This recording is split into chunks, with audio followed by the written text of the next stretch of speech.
With the engineering office. Just the engineering office, not public works. Was public works included in the pre-construction meeting? For Pulte? Oh, no. See, he had to recuse himself. Oh, yeah? I don't know. Okay. Just so you know, on your agendas, number 5, they're still engaged in the appeal, so they pulled that, or they've asked to pull it. Number 7, Brook Road. I thought they were looking for a deferral, but the letter here actually says that they're pulling it. They, Boston exactly right. Gas said, "Hi Kathy, on I'm behalf of surprised at National that. Grid." Hey Kathy, they're withdrawing their request for certificate of compliance? They're not just looking for a continuance? They withdrew because it was an RDA. So it's off. Because they said they really can't get a stamp thing because they never had a stamp plan to begin with. So they can't get one of the engineers to stamp an as-built. Don't they have an as-built? They should. I mean, just for their contractors. But for some reason they couldn't get the stamp. She's having a hard time. Until she can, she wants to pull it. So I thought we could accept a letter in its, We did receive a letter. no, I mean a letter from a professional engineer. We did receive a letter from.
Very much, ladies and gentlemen. Welcome to the February 13th, 2018 meeting of the Conservation Commission. The Commission members are appointed by the Board of Selectmen to implement the rules and regulations of the State Wetlands Protection Act, as well as the Milton Town bylaw governing the wetlands. As a matter of formality, we only have 2. One of them, we introduce ourselves, and before I do that, the second one is that we have a tape recorder going here so that we're in compliance with the open meeting law. And we encourage everybody to ask questions, make comments, state your concerns. But to do so, would you approach a microphone and would you identify yourself? That concludes our formal introduction. My name is John Kiernan. I'm Arthur Doyle. Hans Van Lingen. Kathy Bowen. And first on the agenda tonight is the Milton Land Conservation Trust. Are there members that would like to address the Conservation Commission with respect to lands being transferred and conservation restrictions being transferred as well? I hope somebody's here. Thank you.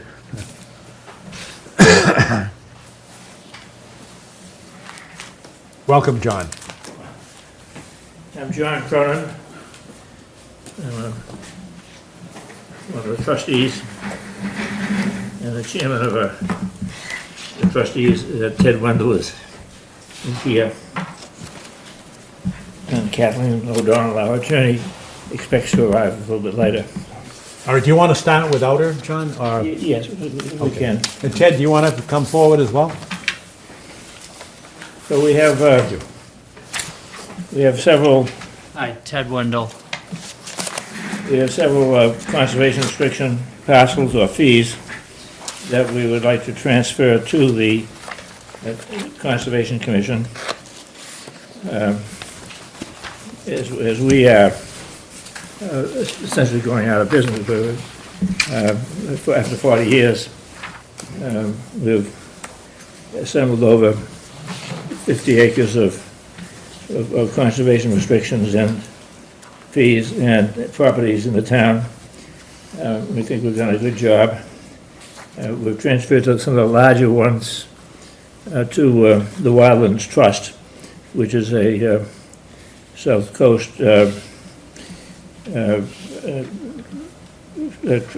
conservation trust that does a good job on the larger parcels, and they thought that we should have these smaller ones to be transferred to the town because the town is able to look after them very well.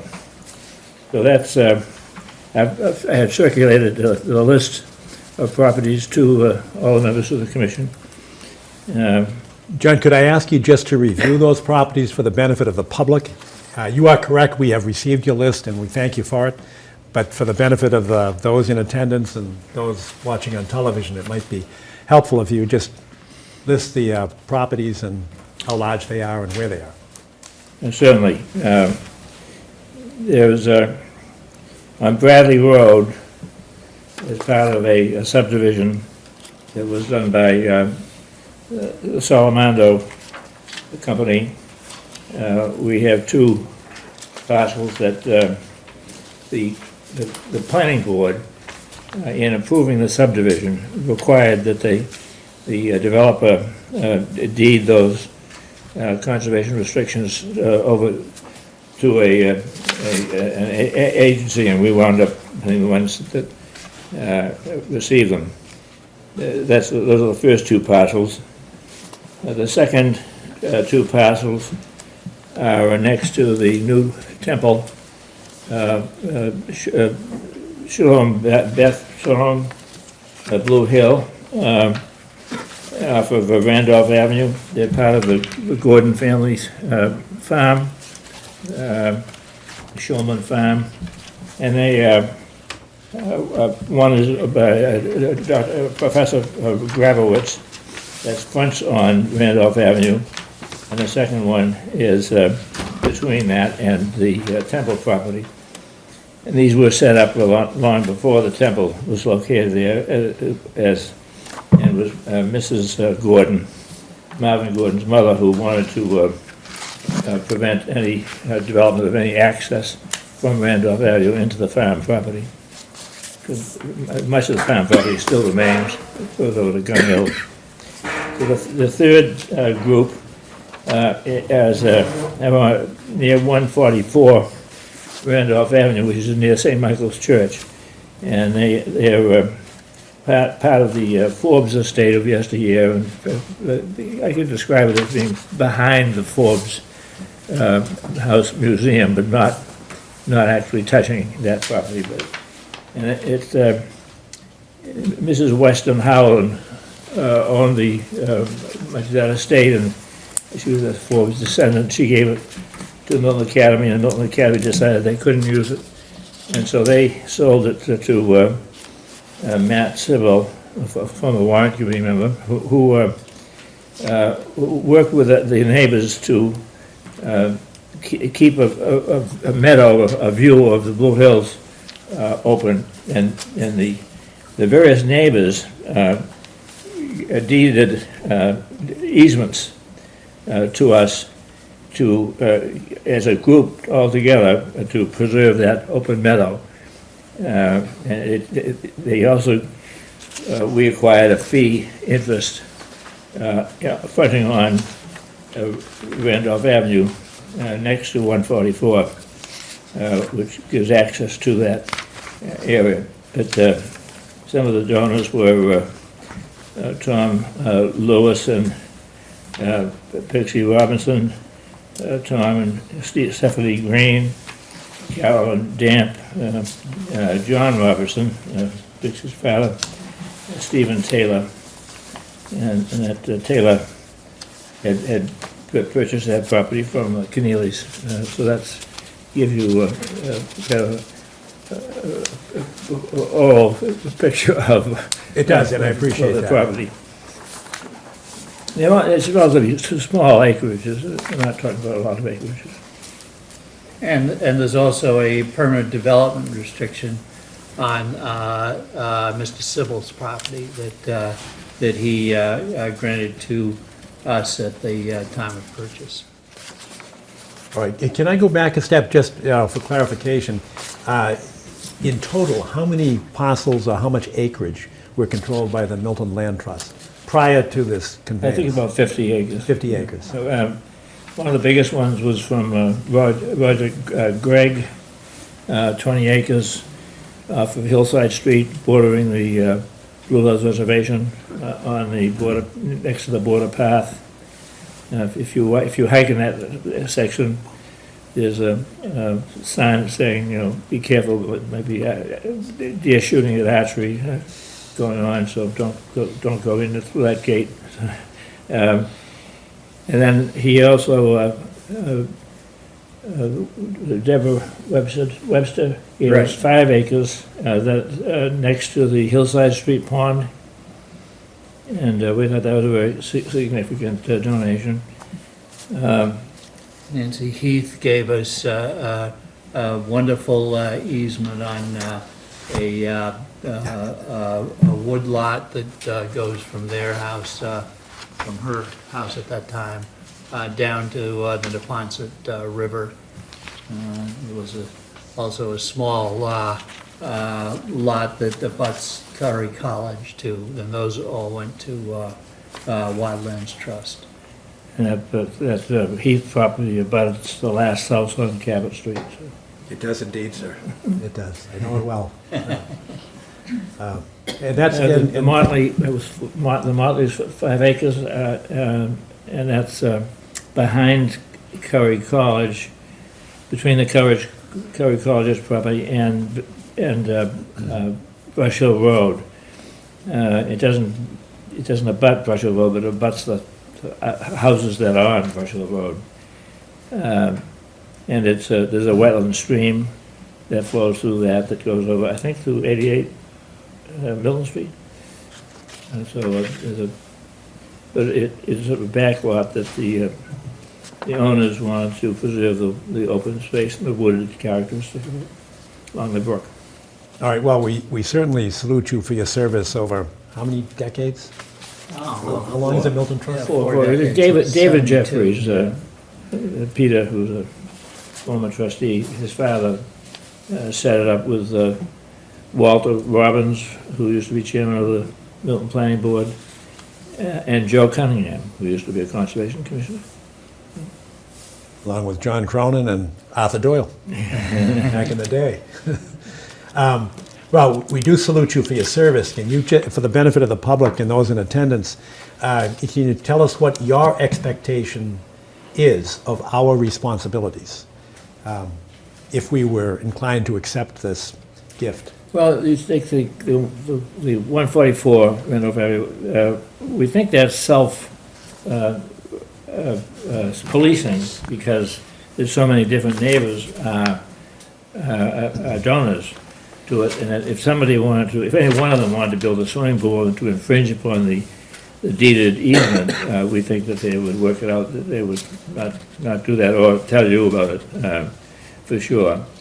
And the same thing is true on the other 2 sites. We don't really expect there to be any infringements on the boundaries of these easements. All right, thanks. Are there any questions? That's the town engineer, of course, and your conservation agent, who I understand you've had. Well, we're actually working with the warrant committee to see if we can keep this going, but with our added responsibilities, we need help. And right now, we have Kathy Bowen, who's a member of the DPW staff. So we only borrow And who has some been of her terrific time. for a long time. It's been wonderful. And we've been blessed. Now Now we have Steve Ivas, but we have a fund for fiscal year 18 from which he is being paid partially. And what we're trying to do is figure out how to get the warrant committee to support us through other entities, other departments, other divisions of the town, More money? we need money from some source Right. to retain him, because Steve Ivas is a professional wetland scientist. I and he's know him well. wonderful. He's wonderful. I've known him since about 1974. And we have hired him in the past as our consultant, Yeah. paid for by the applicants. But now, if the town is in a position to keep him on board, we'd be thrilled with that. Yeah, well, he would, an active conservation agent, similar to Steve Ivers, in other towns, would periodically check on these locations to be sure that there are any infringements. It doesn't take much of a viewing to make that determination. But that's the way other towns are doing it. Now Kathy would have to get a bicycle and travel around, but Steve Ivers would be excellent if you had him on board. All right, are there any questions from the commissioners? I have two. Beyond appreciation and I resonate to the care of this property. I wish I could fully share the expectation that these would be self-policed without infringement. Unfortunately, one of the things that we have been finding over the past several years is increasing infringements upon conservation properties in the town of Milton. We have adopted a signage policy, and working with Steve, we expect to work out a plan. We have a design that's been approved by the commission as well to mark properties that are under conservation. Two things that relate to this is that we might well consider this for some, maybe all of the properties that we're talking about. And one of the things, at least I would like to ask the two of you, is in that spirit, not knowing exactly what's going to happen or when, would you be thinking about ways in which those properties might be identified? For example, we have Pope's Pond as an easy one, but we want to mark it conservation, the town of Milton Conservation, and Pope's Pond Preserve. And these people have generously given, and maybe with your knowledge and background, if you would agree, you might think about ways in which we could. Oh, I absolutely agree, and I think that once they're yours, it would be appropriate for you to do the signage on each of these sites. I mean, I could see it now, a small sign on near 144 Randolph Avenue, another one near the gravel one, or the temple parking lot, which backs up to this. I think those would be very appropriate places to do signage. And I'm hoping you don't have, because you have more conservation easement or conservation land than this is by far, with Pope's Pond and by the salt marsh behind Cortlandt Circle and the railroad right away on Riverside. I mean, I go on and on, but you have a lot of land that has been purchased by conservation commissions of the past, and I'm glad to hear you're going to do signage.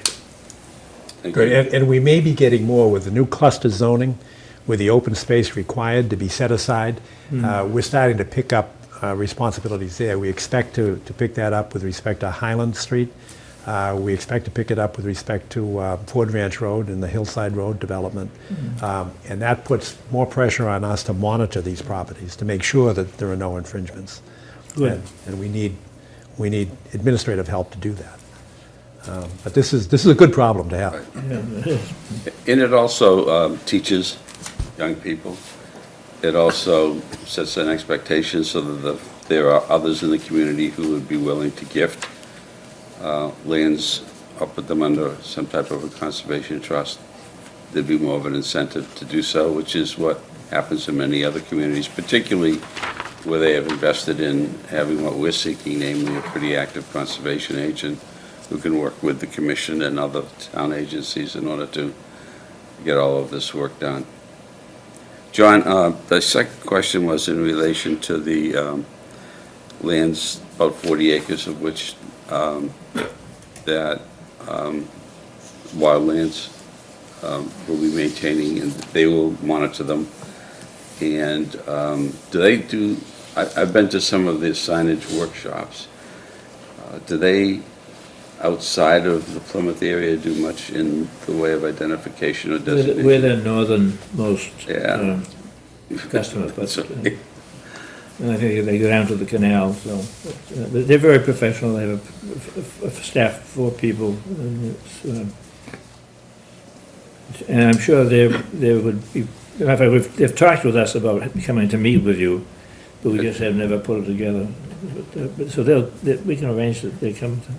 So we could put that on our agenda for a meeting with them? Sure. The Yeah, that identification of their properties. makes good sense, because signage is a big issue for the public.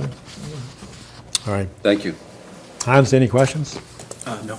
Are the members of the public abutters to any of these properties, or anyone that would wish to speak? Oh, Kathleen. Donald has joined us. who Sorry is- about that. She's counsel to the. I'm counsel to the land trust. Kathleen I'm O'Donnell. also on the, Kathleen O'Donnell from Belcher Circle. I'm also on the board of the Milton, of the Massachusetts Land Trust Coalition and the Community Preservation Coalition. So I've worked with Wildlands Trust in many instances. They hold the conservation restrictions for all of the open space purchased by the town of Plymouth. And you may, as a reminder, the Community Preservation Act requires a perpetual restriction. So we have ultimate confidence in Wildlands' ability. They're very excited about this location and to sort of, spread their wings a little bit farther north.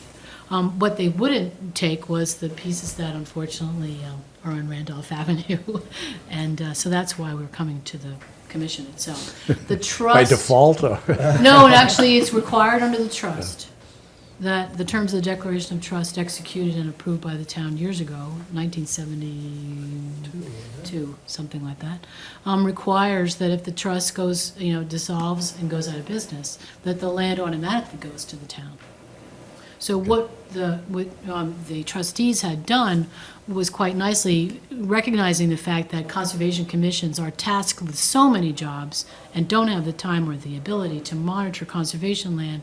We were able to talk Wildlands into taking over, the significant parcels that are along the Neponset River and other locations that would take that burden off of the town. Unfortunately, they weren't willing to take everything, and that's why we're coming to you folks. All right. And what do you say, before you arrived, I had asked John and Ted, what do you envision our responsibilities to be? Well, I've drafted documents and I sent it along to the town. There's an assignment of the restrictions, and then we would execute that. There's an acceptance that needs to be signed by the Conservation Commission and approved by the selectmen. And then a deed for the fee parcel that also would be signed by the trustees with an acceptance. And it would be, up to us. I mean, normally, town council could take that job of recording them, but that's something we could take care of very easily. So if the acceptances were approved by this commission and, signed off by the selectmen, the originals could come back to me and I would take care of getting them recorded. All right, that makes sense. I'd like to entertain a motion of acceptance. Second? Any discussion? All in favor? We accept. Thank you so much. Thank you very Thank much. you very much for your courtesy in coming to educate us and the public, Yeah. and for your great gift. Sorry to be late tonight. You want us to sign it? Let's wait, let's do it offline. Okay. All right, thank you very Thank you. much. Thank you. all.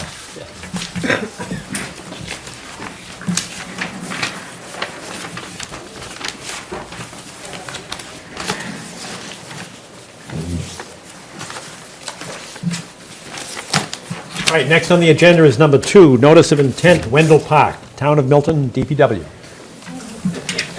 Welcome. Not my part.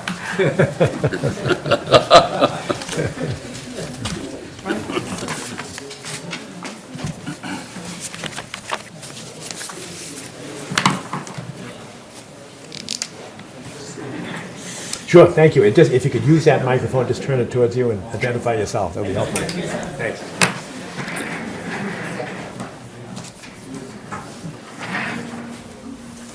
So, introduce yourself, please. First of all, welcome. Thank And then, secondly, if you could introduce yourselves and tell us about the project. Sure. I'm Chris Trudell, civil engineer for the town. And I'm Hillary Waite, environmental coordinator for the town. So the project we have is to add tree filter boxes to the right-of-way on Wendell Park.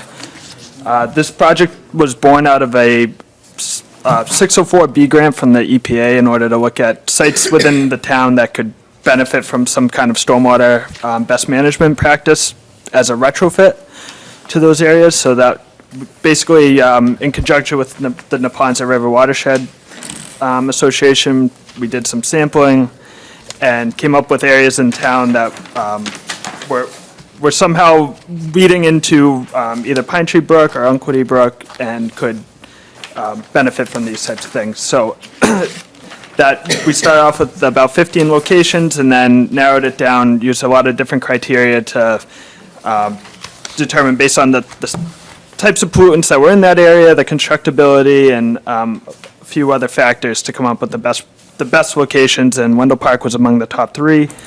Following that, we did some more surveying, test pits, and further developed it to 25%, and then waited for more EPA grants to actually construct it, which we applied for in 2013, and then we were denied, but we did get it this time around for the 2016 grant. So that is the EPA 319 grant, which will be helping to pay for these tree filter boxes. So What's the cost?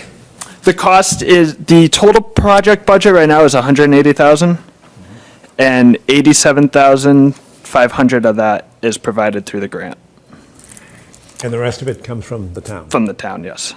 And is this, I don't know how you divide this, but you said Wendell Park was among the top 3. Yes. In terms of expending the $180,000, are there other sites as well, other projects that we could expect to come back to us? No, so the funding is just for this one specific project. Out of those top 3, Wendell Park was the one that was chosen, so that's the one that we've put up for the application. What was the full study area? The full study area is the entire town. So pretty much as they go around doing the sampling, which they really try to encompass all the waterways in the town. So it was sampling directly waterways, or was it Yes. sampling, stormwater outfall sampling, or? Mostly stormwater outfall sampling, but they also will take samples from the streams as well. Okay. So the 87.5 is the cost of this project on Wendell Park? Those are the matching funds from the EPA.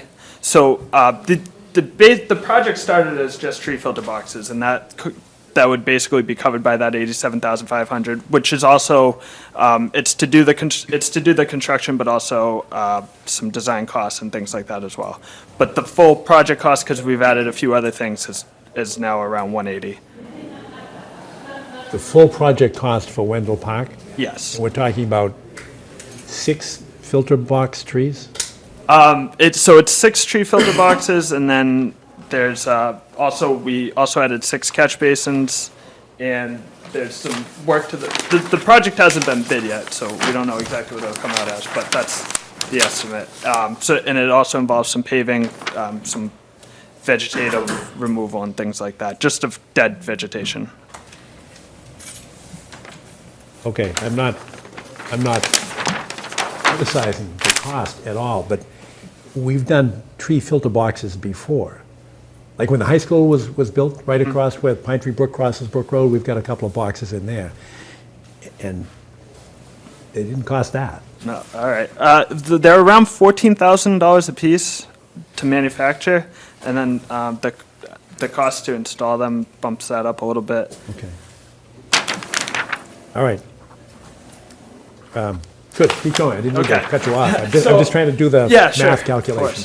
course. So basically, the existing conditions on Wendell Park are there is no real drainage features at all or devices. So everything, what's existing right now are 21 pipes that are just bypass pipes that allow all the water to go basically right from the road and discharge into the stream. So as that happens, there's no chance for any kind of filtration or settling out of sediments or anything like that. So that's why it became such a good high candidate for this type of project, because there's nothing out there right now. So we are adding the 6 tree filter boxes, as I mentioned. We're also adding a catch basin with each one of those, just to help add to that filtration process. And the catch basins also come into play in a higher rainfall event where the tree filter boxes might be over capacity. So those are that's the main part of the project. We're putting the new tree filter boxes and catch basins on existing bypass lines, so that we don't actually have to dig anything that will fall into the stream. Basically just digging as little as necessary to connect into those existing pipes. And then the remainder of the pipes will be capped and abandoned. So the post-construction site, all the rainfall will now, rather than go into those bypass pipes, everything will have to sheet over the grass into the brook, and most of it will be directed into the tree filter boxes or catch basins for a better cleaning and filtration process. If you put your back to Canton Avenue and look towards Pine Tree Brook, Yes, are they 3 on each side? yes. So, and are they evenly spaced from Canton Avenue to Manning Way? They're about evenly spaced. They're designed to treat about 1/3 of an acre of rainfall. So basically just whatever the impervious surface is that can make up that 0.3 acres is how they're laid out. And of course in the lower areas. Are they next to the roadway, or are they interspersed within the land between the street and the stream? Nope, they're right on the shoulder of the road. So they're basically set up just as you would see a catch basin, just right on the shoulder. And the actual tree filter box sits on the catch basin, whereas the catch basin sits on the shoulder, where the catch basin is like just inside the road. So you have the tree filter box essentially behind the catch basin. All right, we just approved a project there, what, 2 years ago? Yeah. And the idea of the project, there's an underground stream, and it was flooding somebody's basement, so they asked permission to put some pipes through their front yard. And again, if you're heading towards Pine Tree Brook, they're on the left-hand side. Okay. And they put a pipe underneath the roadway, and then they had some kind of a level spreader, and the water was going to, it's elevated, the land was elevated, their house was, so it would flow down just by gravity, hit the level spreader, and then just disperse over the land. I don't know if that actually went in. We haven't seen a certificate of compliance. They never did it. They never did it. No, it was too costly. Okay. All right, that's good. Because I didn't know whether or not there was any attempt to match some of the previously existing drainage pipes. I heard what you said about connecting to the Right. drainage pipes. But do you know if there are pipes that go across the road from, and again, I'm heading towards Pine Tree Brook, the left-hand side. Do you know if there are pipes that go underneath the roadway? All the way across the stream as well? Well, into the stream. Into this, the only pipes that there is a sewer pipe that actually goes, I think on top of one of the culverts. But aside from the drainage bypass pipes the 21 that we know about, those are all the pipes going into the stream on either side. Okay. And I know the question has come up from members of the public, and that is, will the tree filter boxes do anything to take any pollutants out of the stream? Yes, so Yes? yes, they will. Okay. They will help take it out. They are very, they're really good at what they do. They're approved by the DEP. So specifically, how was this technology selected as opposed to, and what did you do in terms of an alternatives analysis for, what the best method is to accomplish your goal? So basically it was, we started off with more of a bioretention cell or something like that was a little bit less invasive. Not that these are very invasive, but something more natural for more of a natural setting. But because of the very high groundwater table and it's a very sandy soil, so it made those pretty much, they really weren't an option.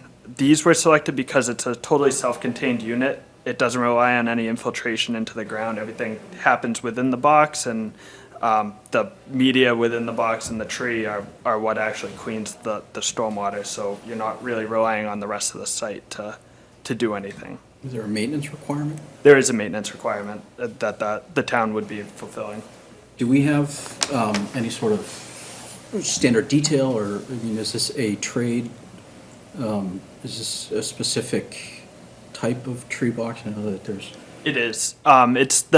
It's manufactured by or engineered by the company called Filterra. There are a couple other companies that do manufacture them, but this was the only one that had that self-contained design.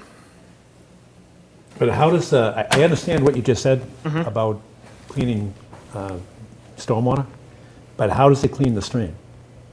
So it does not clean the stream. It's only cleaning the water before it enters the stream. That would All right, but otherwise. that's what I tried to Okay. ask you. Maybe I was Sorry. inarticulate, but I was trying to figure out whether or not this project is going to assist in removing pollutants from the stream. Right. Removing as opposed to preventing an addition.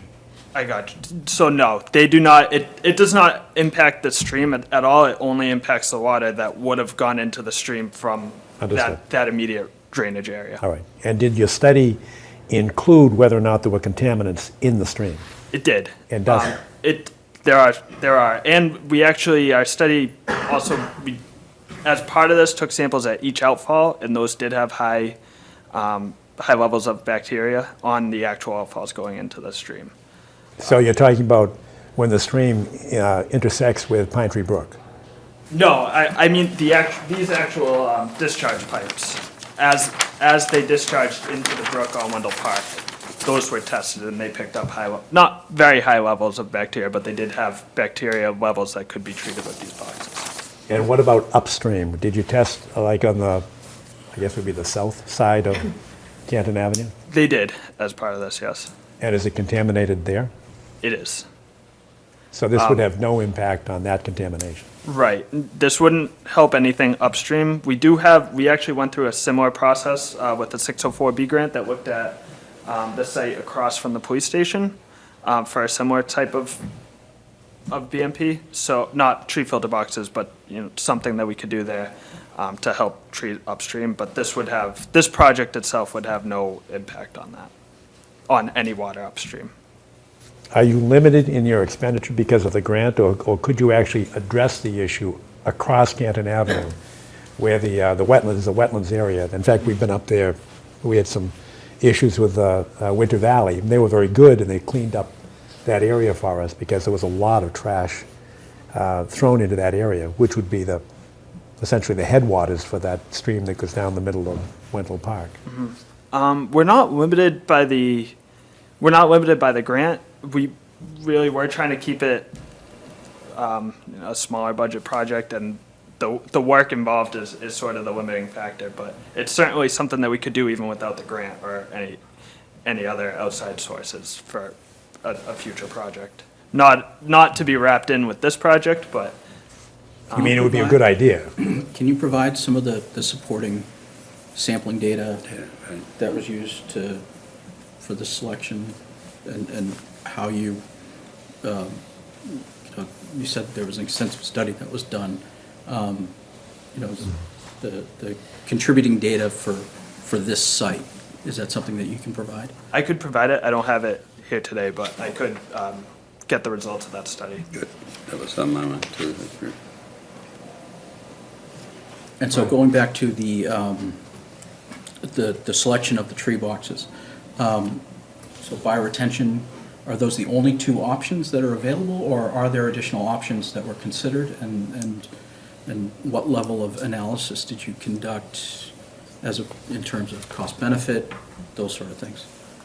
There are a few other options. We do bioretention cells, and tree filter boxes are they work well for public spaces and what we can maintain. So those are usually the top two. We also do swales. This one was really ruled into a tree filter box scenario kind of quickly because of the high water table and the sandy soil. So it really ruled out a lot of the other options that we would have had. But there is a cost benefit analysis as far as what the town would be able to as far as maintenance. What's a the lot- water table depth relative to The tree ground? filter boxes. Ground, I mean, how is that your limiting factor? Just because I don't have the Talking actual. within It's foot of within, ground surface, it's within or- about 3.5 feet. 3.5 feet. Offhand, I don't know that Okay. number solidly, but, basically, if we were to do a bioretention cell, you start off just digging those down. You usually go down a couple feet just to begin with, and then they really rely on the stormwater infiltrating the ground to get cleaned. And you also want to have enough depth between the water table and the height of your bioretention cell to retain the stormwater as it's filtering. So between those two things, that's sort of what throws it off. You really need that depth of unsaturated ground to make the bioretention cell work. So in terms of identification of a resource area, sorry to have to, have you done, formal delineation? I mean, is this, or did you just assume that excuse me for not knowing this, but I'm assuming that this is just an open channel. Right. As John mentioned, there's wetlands on the other end, and up towards Kent Ave. I mean, have you looked at what the full resource area is affected by the project? Even though there's, ultimately, the intent is a positive benefit, but, have you fully identified what resource areas fall under the jurisdiction? We have, just as a process, as going through the process to submit the NOI, we looked at all of that, and then, as we were working with, we did work on this project with NEPRA, so as we were just going through that process, that was also discussed at that level. Okay. And there was nothing major that we came across, Except for the street, except for the stream and itself. the wetland across the street. Any other questions? Are there abutters or members of the public that would like to ask a question? Please come forward, and if you would, use a microphone. And if you would, also identify yourself. Good evening. Good evening. My name is Mary Jane Drinkwater, and I live at number 70 Wendell Park. Let me begin by telling you I am not an engineer. I do believe that I have a modicum of common sense, and to prepare for this, I spoke with Chris and read whatever was available. I've lived on Wendell Park for approximately 57 years. In that period of time, I have lived through 300-year storms, and I deny that I am any place close to 100 years. I have observed the park. Wendell Park is a beautiful street. Coming here tonight was a sense of deja vu because my last trip to these conference rooms was approximately 20 years ago when Mr. O'Connell, whose house fronts Canton Avenue, organized a group of neighbors to come up and oppose the expansion of Milton Hospital. Because what happens, unfortunately, is that the planning board has authorized large-scale developments on the higher level land around Wendell Park, including Milton Hospital, Winter Valley, and now the new high school. And as I think most of us would agree, water runs downhill. And there are times during very heavy storms when you can stand on Canton Avenue and watch that water running down. It's a very wet area. I believe there is an underground spring that is the boundary between my house and the next street over. Water is a great benefit, but with the benefit runs the burden. And that is part of Wendell Park. I am opposed to this for a number of reasons. Common sense tells me that if we are, and I've been speaking with Chris informed me that what is controlled by this mechanism is the timing and the volume of water entering the stream. So when you back up water, it's going to go someplace. And I believe it's going to go across, it's going to go up across the grass onto the street and potentially just keep on going from there.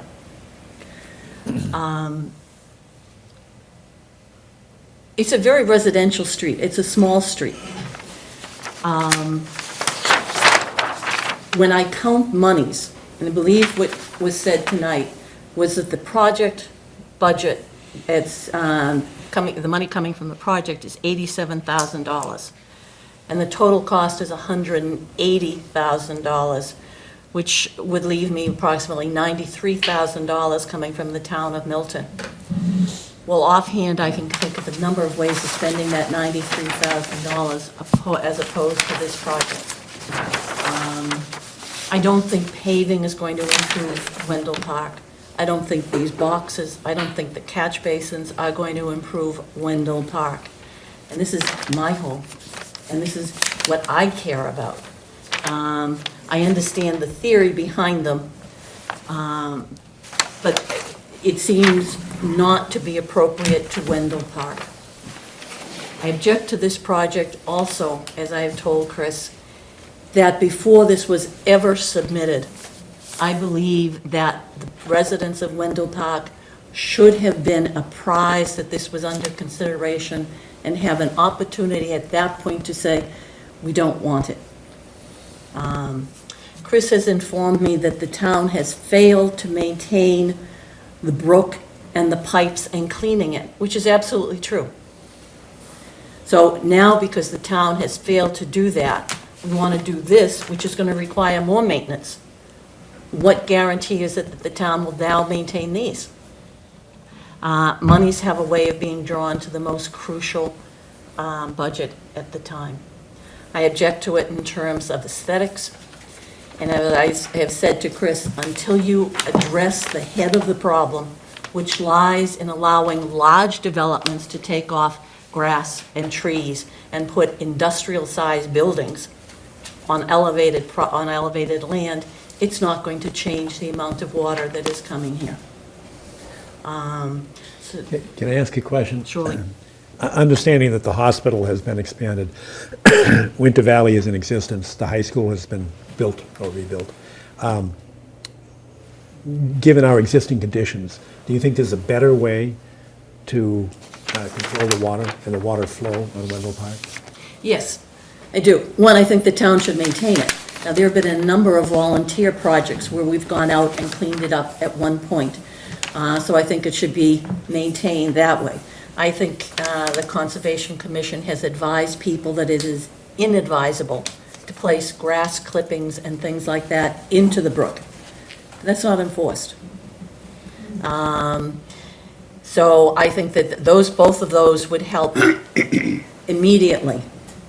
I'm not opposed to helping the Neponset River Commission, but before we help them, I want Wendell Park to be maintained as a residential. And I don't want to see it become, we are now between three large entities, and the hospital did get permission to expand, and Mr. Brooks, who was, I believe, the vice president of the hospital, because the concern was, if you have more doctors in a medical office building, you're going to need parking spaces. And that evening, Mr. Brooks told me that we really wouldn't need that, because we're going to take an inch from each side of the parking space, and then we'll make more parking spaces that way. It was unrealistic at the time, and if you've passed up Highland Ave, you see how many new parking has been assigned to Milton Hospital. Growth incurs more growth. And I don't want to see Wendell Park become an experiment. I don't want to see it become paved. I don't want to see curbs on it. I don't want to see equipment on the street. It's a very small street. And so we don't want, basically 2 cars can pass. So you take any part of that, it's going to make it more difficult for those of us who live there. These are all the reasons, cost, planning. Would it improve, it doesn't, it's not gonna improve Wendell Park. It's gonna use Wendell Park to improve something else.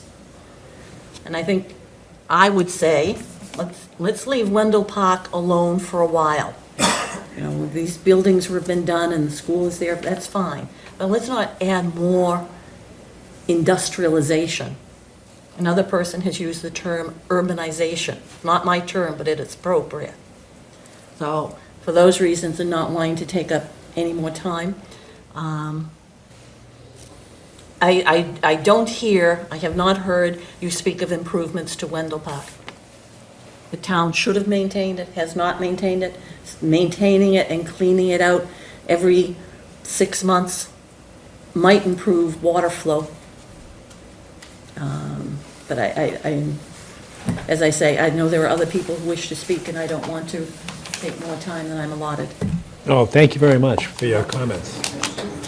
Very insightful. Is there another member of the public, a butter or otherwise, that would like to speak? My name is Tom Madden. I live at 33 Wendell Park. Good evening, sir. I want to try and be as positive as possible. I like some of the questions that you were bringing up about the testing and that sort of thing. One of the things I'd like to request is that when you provide the sampling data, that you have that available for us as well, so that we can look that up and see what kind of damage there already is being brought into that brook. Now, I know that one of the things that I have a concern about is the channeling of water down the street. There's 6 different filters. It means that over a quarter of the street will be flowing into each one of those drains. And I'm not sure how all that water is going to be kept off of the park and channeled down the street to those drains. Can you give me some idea of how that's supposed to work out?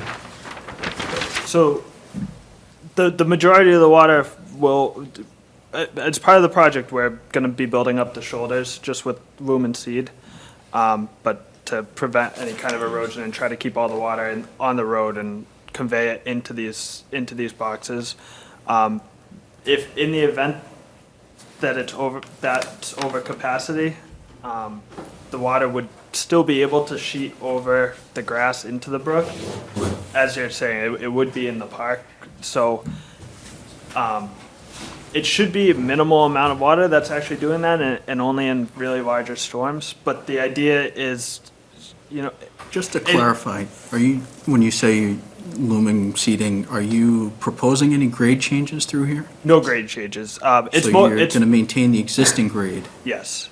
Basically, just in the areas where it's really washed out or eroded or more of just sand, just going to be building that up to create more of a natural Well, I bed. know when I first moved in there in 1977, there were some asphalt that had been brought up to create a channel along the side, which has since then been taken out by the plows that go down there during the wintertime. So there are already low spots where the water goes out across the park anyway, no matter the drains that are already there. I also recognize that since I've been there, we've had at least one storm where we had 8 inches of rain in 3 hours.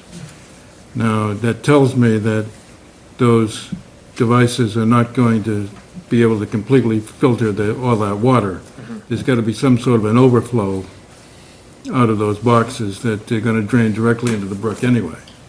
Well, the overflow is the catch basin. So the catch basins that are being installed in conjunction with these are going to always be downstream. So as the tree filter boxes are usually capable of handling the first 1 inch of rain, and then above that, the filtration process is too slow. So you would have it bypass and go into a catch basin where it would still, the water would still have all the sediment and everything carried by the road water 1 inch. settled down. 1 inch of water. Yes, which is typical for most storms. above, and that's what, the first 1 inch is referred to as the first flush, because that's what carries the most amount of debris. Right, but my concern is that there are other storms where there is a lot more water than that that's coming down there. And so my question becomes whether or not the proposal is sufficient to take care of the filtering that you want to accomplish, or whether other drains need to be in place in order to accomplish that, in which case I would be a little bit concerned about how the street is going to look at that point with all those different grates that would be all down the park. This one does include the installation of at least the 6 drains. Now, the other question I has to do with cost. $93,000 has got to come from the town. What is the impact on the residents of Wendell Park? Yeah, we're going to be charged with another fee in order to cover that cost, or the cost of the maintenance that has to go into it afterwards? No, this won't have any cost directly to the residents of Wendell Park. So what's the plan for the maintenance on the filters? It just becomes part of the rest of our stormwater maintenance plan, which is a pretty hefty plan now, and we're developing it and trying to make it better. So it really should dovetail pretty nicely with. No, it would seem to me that the filtering material would have to be removed and replaced on a regular basis. Otherwise, we're doing this for nothing. Correct. What's the normal schedule for that? It's twice a year, so in the spring and then in the fall. If that's part of your O&M plan? It is. Okay, but have you submitted the O&M plan? I didn't, but I can submit that as well and add it. Okay. Okay, thanks. Tom, thank you very much. Is there anyone else who would like to come forward and ask a question or make a comment? Yes, sir. Yes, can I drop one picture up to you first? Sure.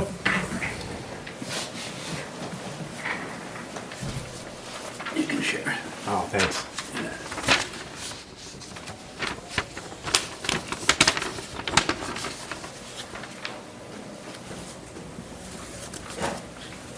Bob Grimes, 110 Wendell Park. Been here since '74. Like my friend Jane Drinkwater, I am not an engineer either, by any stretch.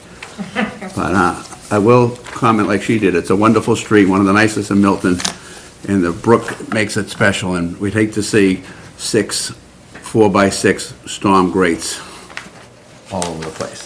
That's my initial thought.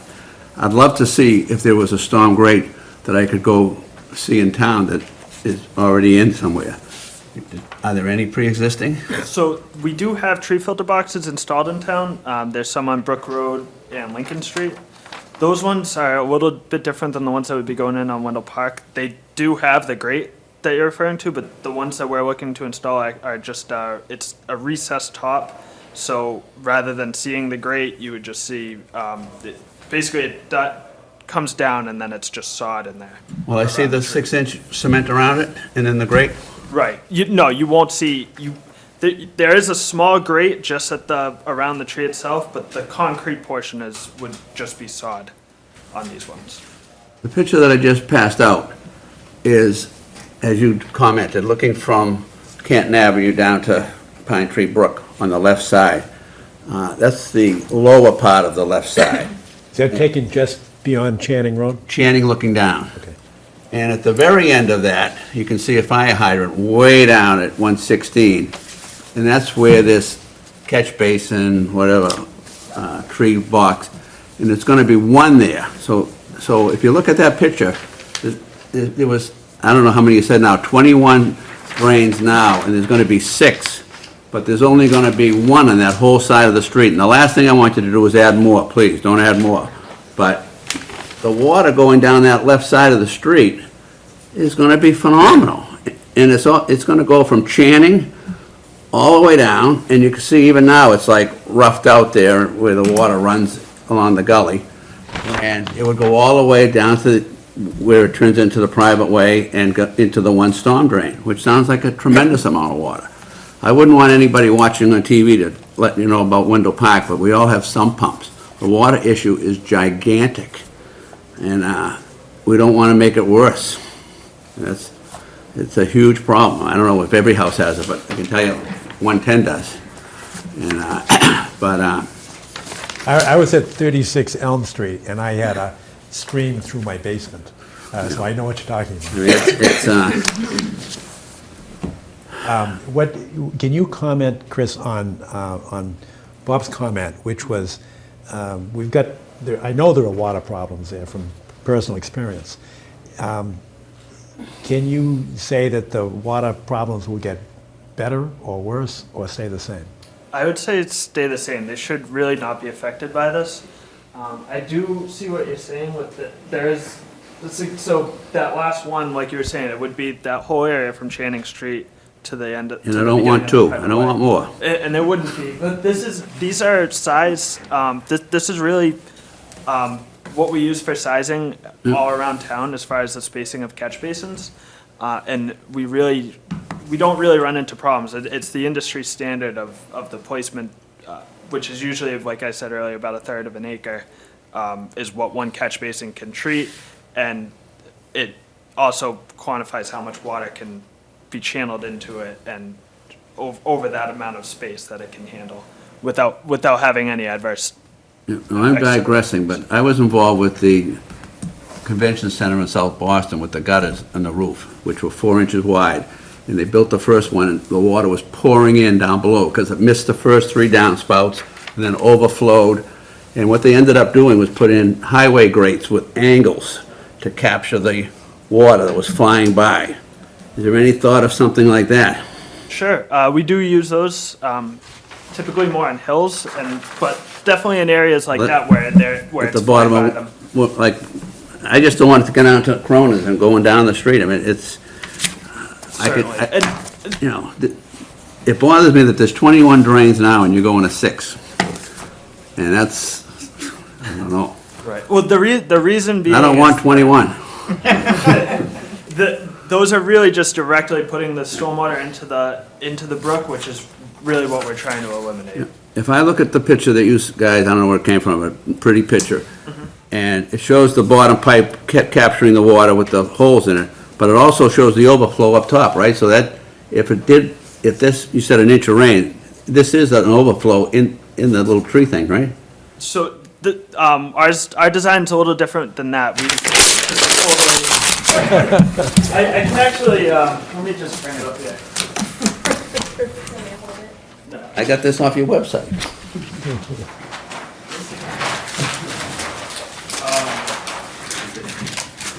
That's my photo, I'll let you. All right. So this basic, cross-section view, this is the tree filter box here, and then directly next to it would be an inlet for a catch basin. So that's the bypass. So, and that's downstream of the tree filter box. So everything once this is surcharged and can't take any more water, everything will bypass it and go into the catch basin. And what event will Trigger that. trigger that? That's usually anything over a 25-year storm or more. Could you tell me the diameter roughly of the pipe that's coming out of that? Oh, it's actually going into the pre-existing pipe, you said, right? Right. So the pipe that comes out of the tree filter box is only 6 inches. And It's the same as my sump pump. Well, the idea is that the flow is pretty minimal by the time it's filtered out, but the actual bypass pipes in the street are 10 inches. All right, I'm done. Take the money and use it for the schools. Thank you very much, Bob. Would anybody else like to make a comment or ask a question?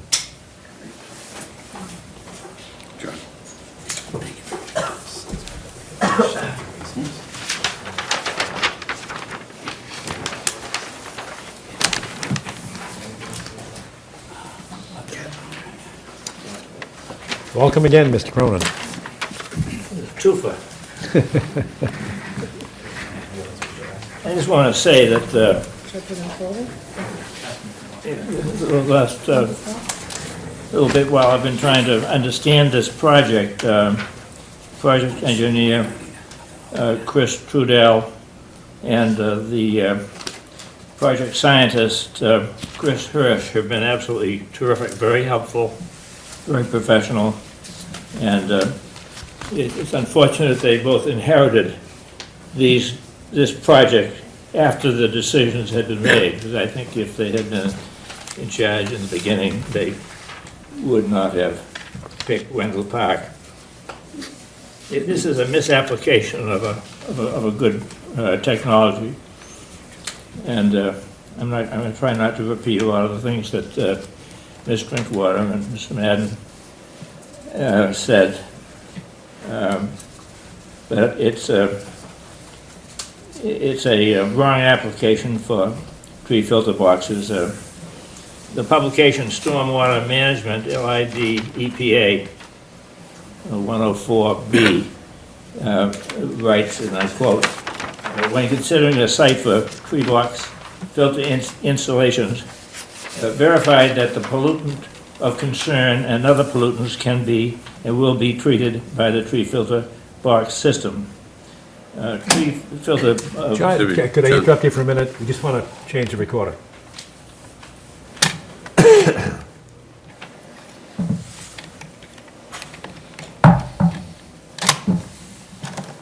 Great, thank you. Tree filter box are appropriate for land uses with high potential pollutant loads, and as Wendell Park is not in that category. As was explained earlier, the pollutants that are in the stream are in the stream, but when they come under the culvert at Canton Avenue, they're from the septic tanks and cesspools of the houses that are on Highland Street in an unsewered section, and Highland Lane, and from the parking lot, the big parking lot that's a part of the MRE, Winter Valley location. That's where the sewage pollutant is coming from. That's in the creek, and it's hard to believe that there's very much coming from the quiet little Wendell Park Lane. There might be an occasional dog dropping or a deer or coyote, but this shouldn't be a big deal.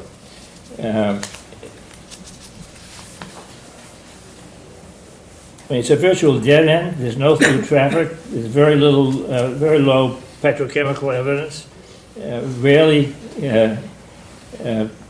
Rarely or lightly sanded. 10%, 100% sanitary sewer.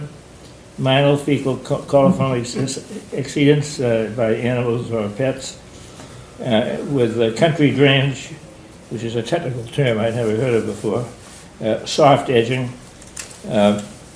The medium lawn is never fertilized by any of the abutters, but no potassium or nitrogen load from that location. And the lots are very deep, 150, 200 feet deep. The lots on the northwest side drained to a swale at the west, not into the Wendell Park Brook. So and they measured nitrogen and potassium measures. They've never been tested, so they don't know that. They don't know metals, and these are the things that the tree boxes are supposed to treat. If sediment and sand were a problem, they would be deposited as a delta behind Ralph Westhaven's house, and where Wendell Park discharges into the wider Pine Tree Brook. But that doesn't happen.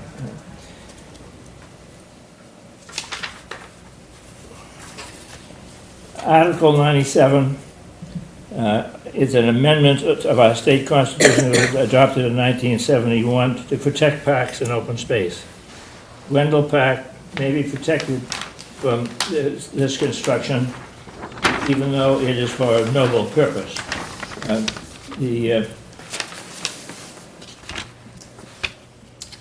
Specifically, the applicant is referred to the opinion of the Attorney General dated January 1, 1974, which may be read online.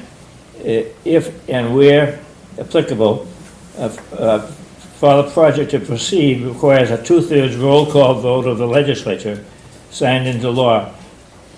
the installation of precast concrete vaults, catch basins, whether they're normal or fancy ones like Bob suggested, vertical curbing. Vertical curbing along the edge of the road is a part of the design. The possibility that some of the pipes may have to be replaced, that's not a given, but it's possible.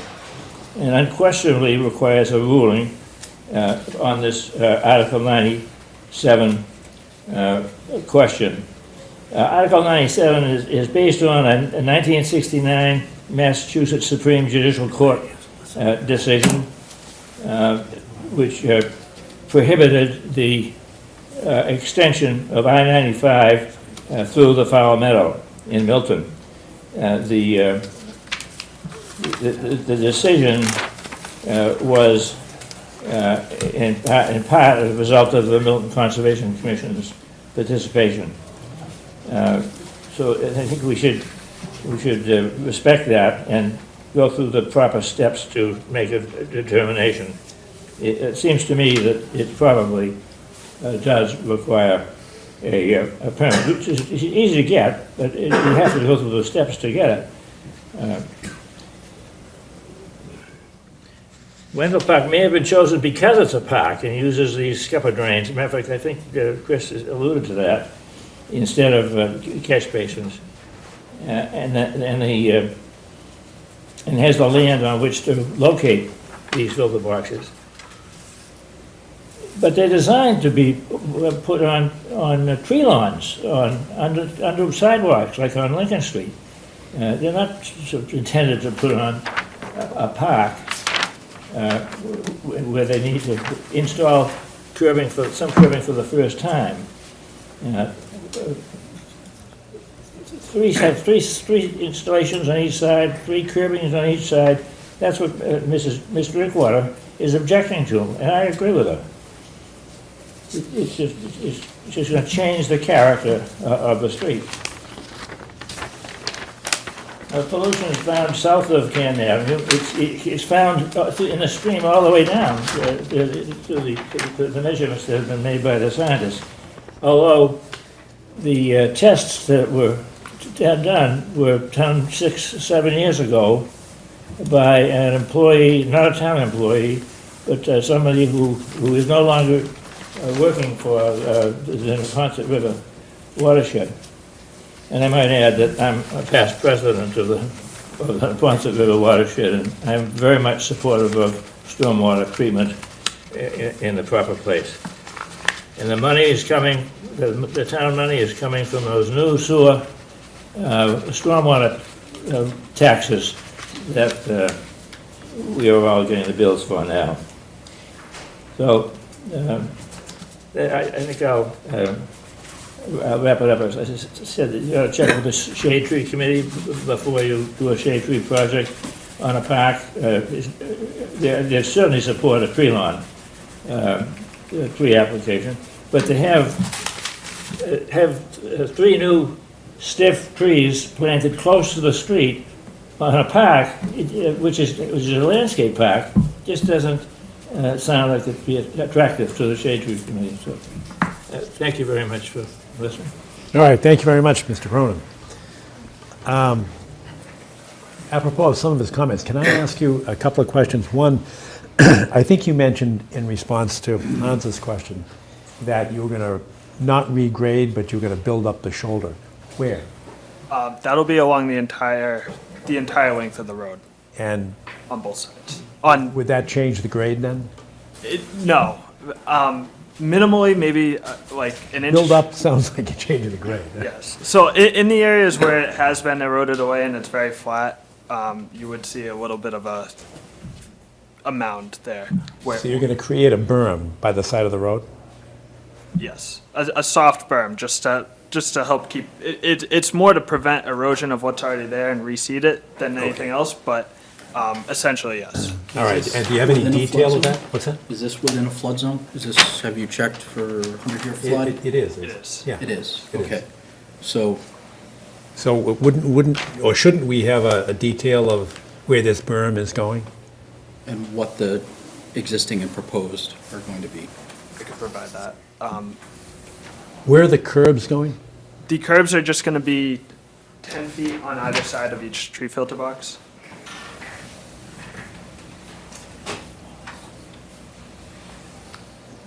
So the curb, what's the 25 feet. offset? I mean, how far back is the tree, the actual trunk of the tree from the roadway? It's fairly close, within 4 feet, 3.5 feet.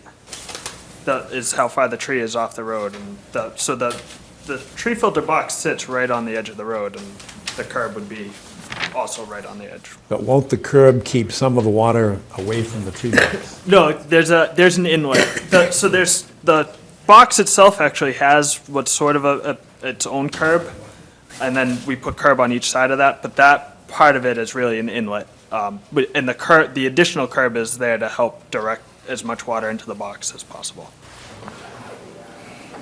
All right, okay, maybe you could add that detail, because I certainly don't see it.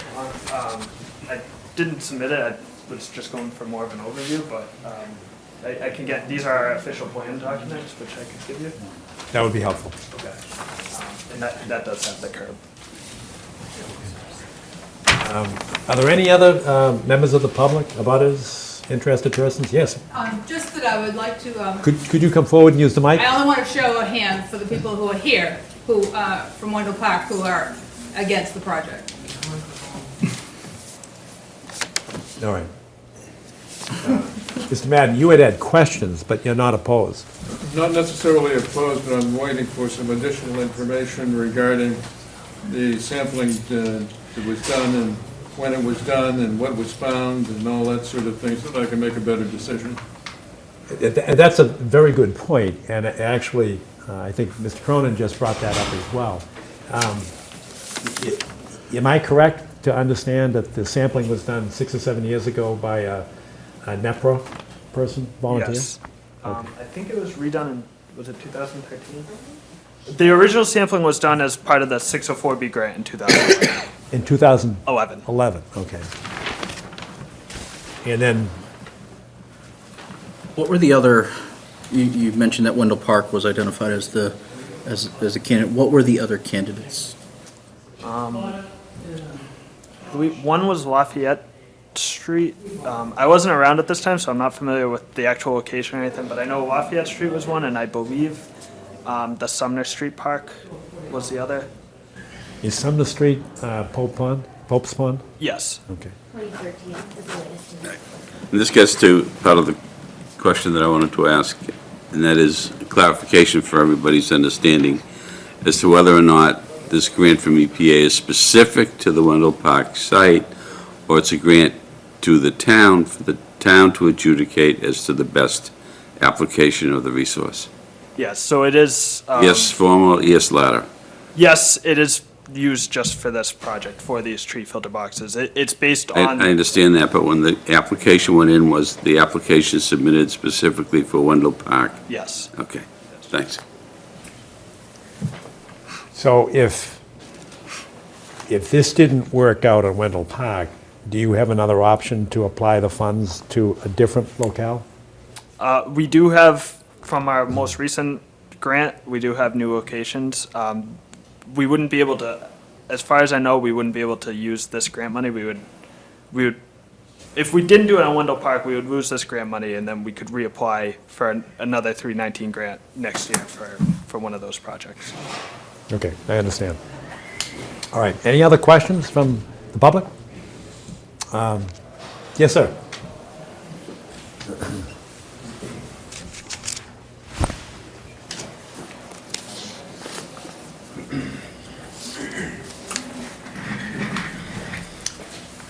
Bill O'Connell, 26 Wendell Park. Welcome, sir. From my perspective,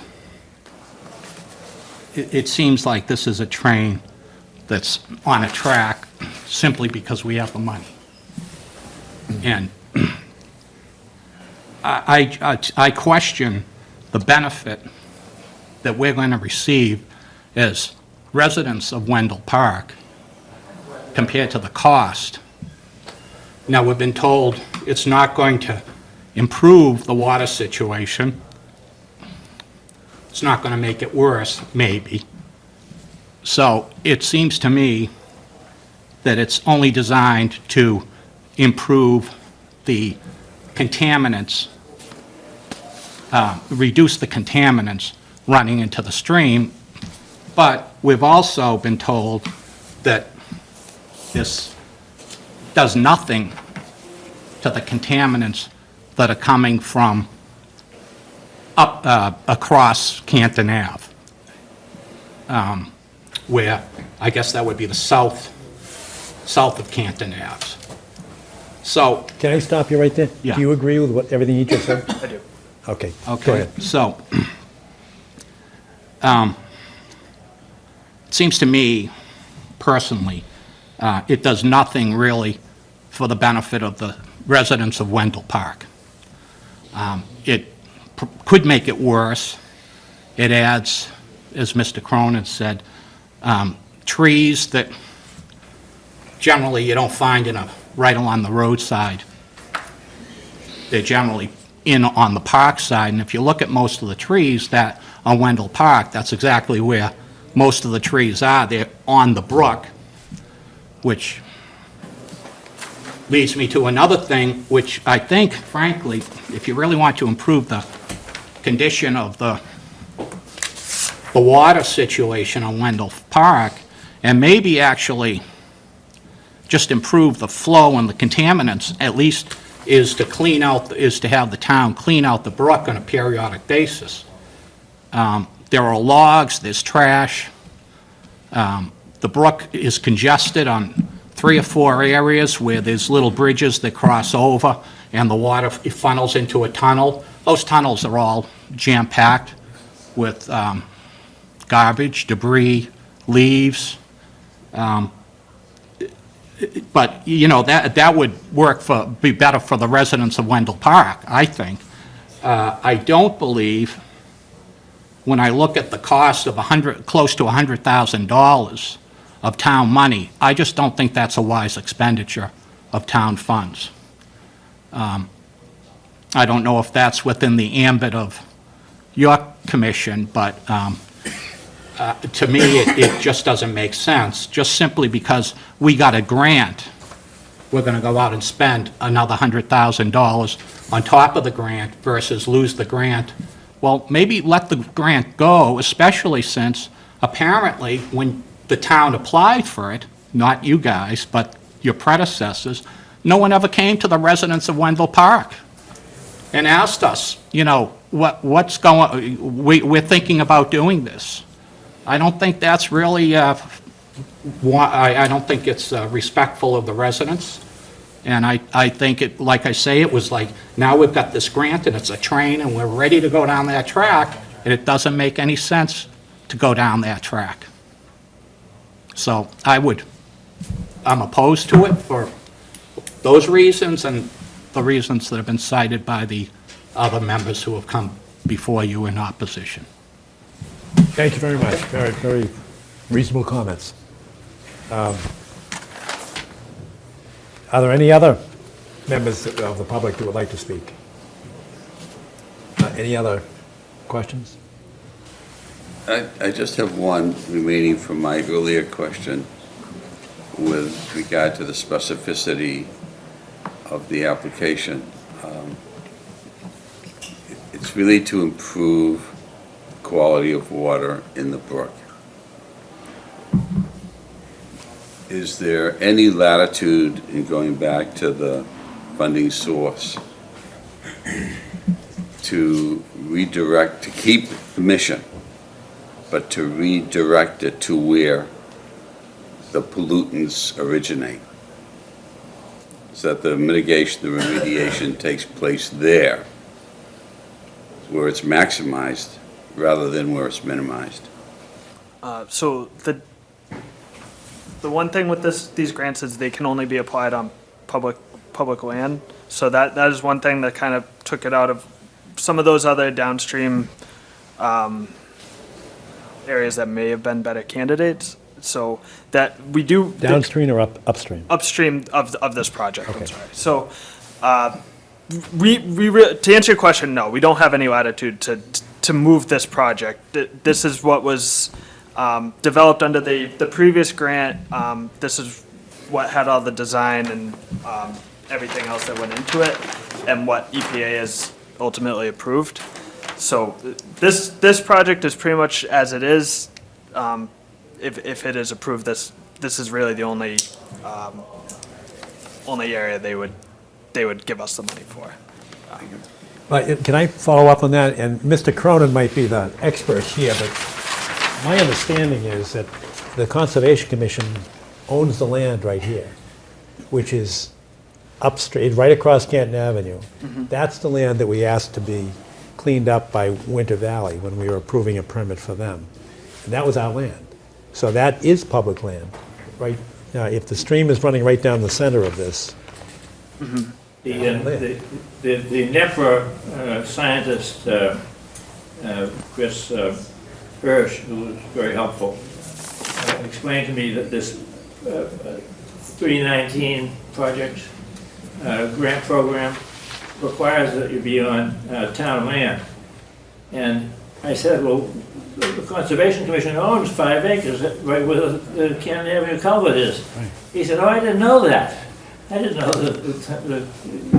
He said, we'd like to put a swale or a basin, or he had several terms, to the type of treatment that they could do on a piece of land. He said, oh, you didn't know that.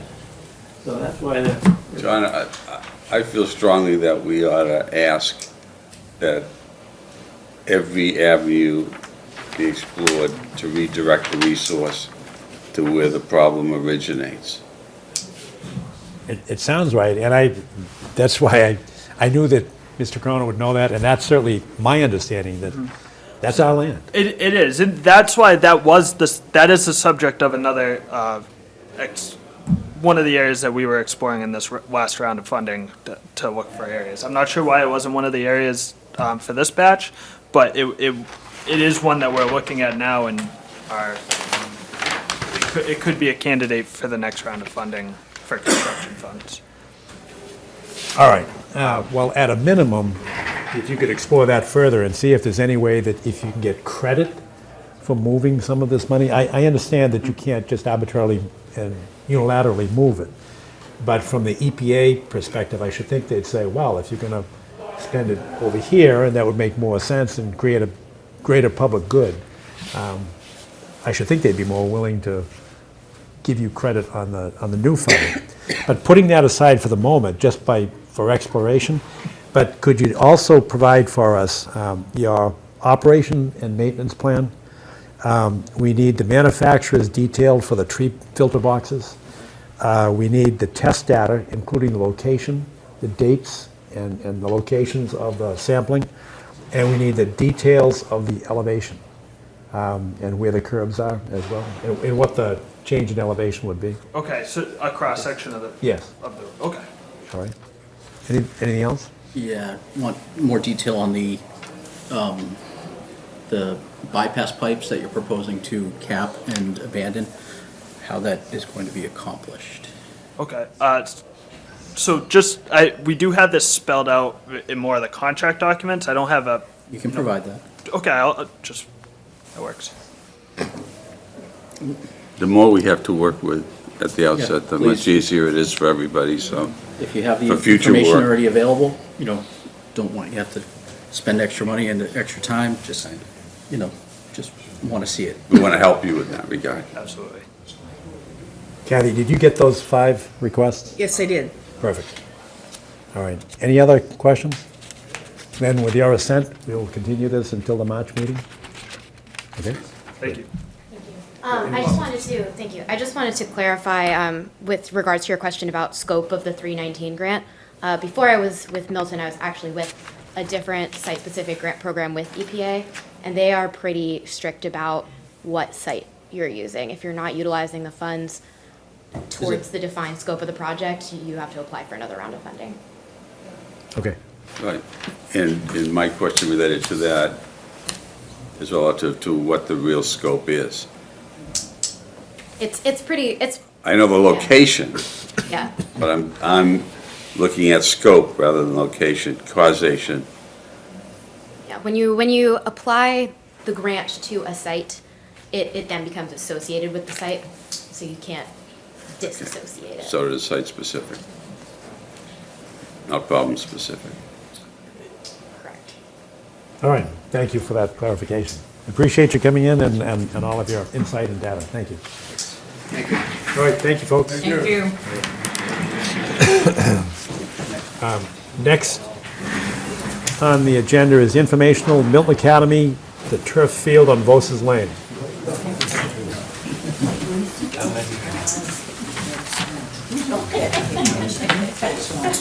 Well, that's,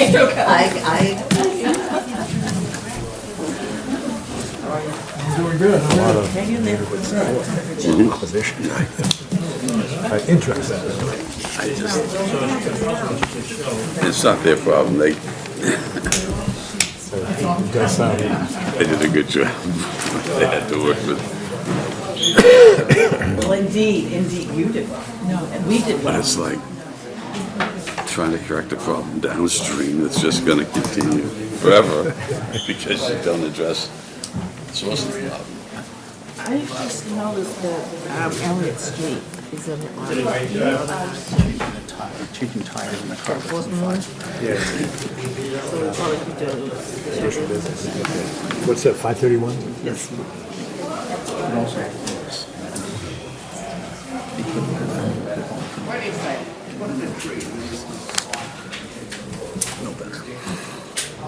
All right, Dad, we just called Milton Academy.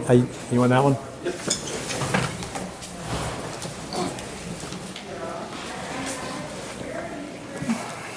Thank you for indulging my schedule. It worked out perfectly. Good timing. Whatever's tying you up elsewhere. No, but you were missing. Yeah. Good evening, Mr. Chair, members of the commission. Nick Milton with Nick Parnell, who is the property manager at Milton Academy. And we're here really just sort of for a quick informational presentation. Joe Prondak thought, out of an abundance of caution, not a bad idea to come in and talk to you, given the fact that the commission does have jurisdiction over some properties owned by the academy. But there's a plan to replace the existing soccer field on Voss's Lane with a turf field, some small set of bleachers, scoreboard, and some new retaining walls. There's no wetlands proximate to the project, but we thought that it might be a good idea to come and at least lay out what the plans are so that if someone would happen to call or ask a question, you would have at least heard about and understood what's being proposed. So, Nick, if you want to lay out larger scale plan. And where Voss's Lane is. So, this is Voss's Lane, center, this road is down here, Canton Avenue comes up and goes off in this direction. Academy, this is the rink, the gym, the lower baseball field that you see at the corner of Canton and Brook. This is the main baseball field, the track and the football field right here. And this is a existing grass field, soccer, lacrosse. Girls field hockey, girls lacrosse. Played up here, and it's grass, and it's the type of field that gets beat up.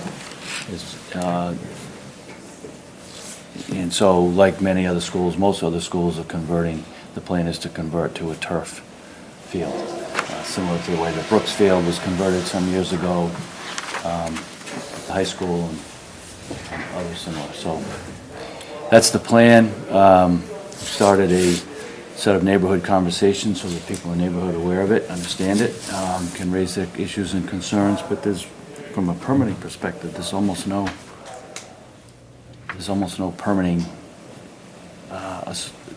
significant permitting associated with it. There's no wetlands. It's an educational use. It's allowed as part of it's allowed under zoning as part of their broad educational purpose. You know, there's always issues of parking relative to the school. The campus is relatively tight for parking, so they're constantly looking for opportunities to create parking. There won't be any increase in parking volume associated with what's here, but there is a small area of parking with some accessible spaces proximate to the Millet house, up against on the central, on the Center Street side. So that's what we have, and we just thought we'd meet, and if you have any questions, we're happy to entertain. Is there any jurisdiction that we would have over this? I don't think so. This is Not that just- we don't appreciate the. No. No, it's just- Makes good relations. I think it's. We're gonna get the question Right. when the construction gets underway. Did you know about it? And we appreciate your coming forward so that we can say, yes, we knew. Well, if I put the other map out there and go more east, I think that's where we're here in front of you on our updates on our. On the pond. On the pond, maintenance. yeah. Right, that's true. So it's nice to come in here. I do have a question, though. Where was and I'm dating myself, and you probably don't remember this, but where was the old wooden bicycle, what do we call it, velodrome? Velodrome. Wow. It was I've only been right there off 2 of years. Bosa's Lane.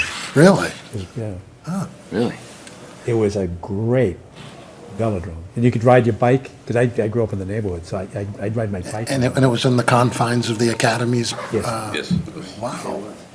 And the sides would go up so you could go at breakneck speed, and you're like riding your bike like this. I'll It was have really to do fun. some investigation of that. I don't know if there's anything left of it, if there are any pillars from, it was wooden. I ran track in an old armory building in Newton when I was growing up, and it had the banked in the corners. Yeah. Yeah, so when you were running around fast and everything, but boy, this is something I never knew. We'll do some investigation on that. These days. It was probably from the era of the cycling clubs, which were Yeah. really, really big Yeah. for a long period of time, but disappeared with the Depression and World War II for the most part. Yeah. All right, well, I don't know if there are any questions here, because I don't see any jurisdiction here, and So, I don't know the area. you know, in general, sounds like a great project. I mean, the conversion of the fields, obviously from a maintenance perspective, is great. There's obvious benefit. And we're the only school left in the ISL that does not have a turf field. Turf field. Yeah, so it's remain been a long time coming.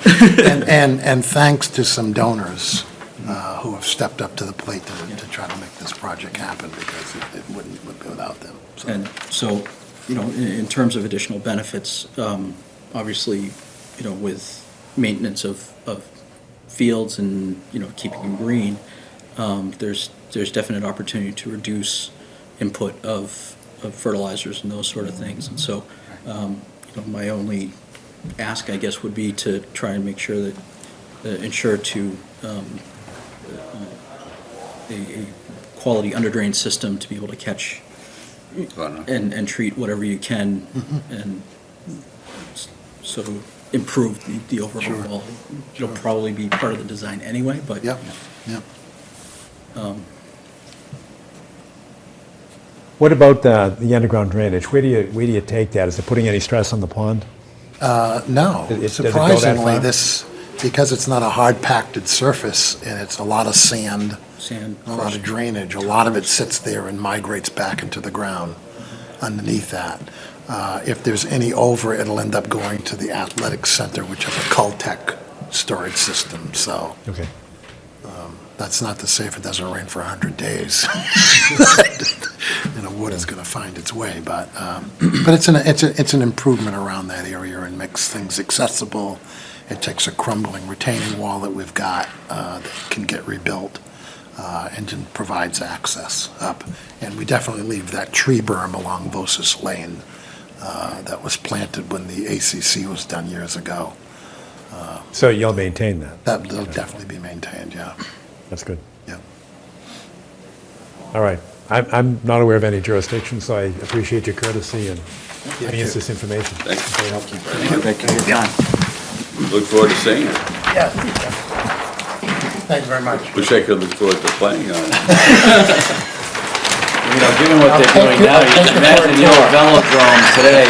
The kids would be flying out of it with bicycles, there'd be flips and coming back down inside of it, right? Absolutely. The only flips I did were not intentional. All right, number 4 on the list is notice of intent, 1059 Canton Avenue.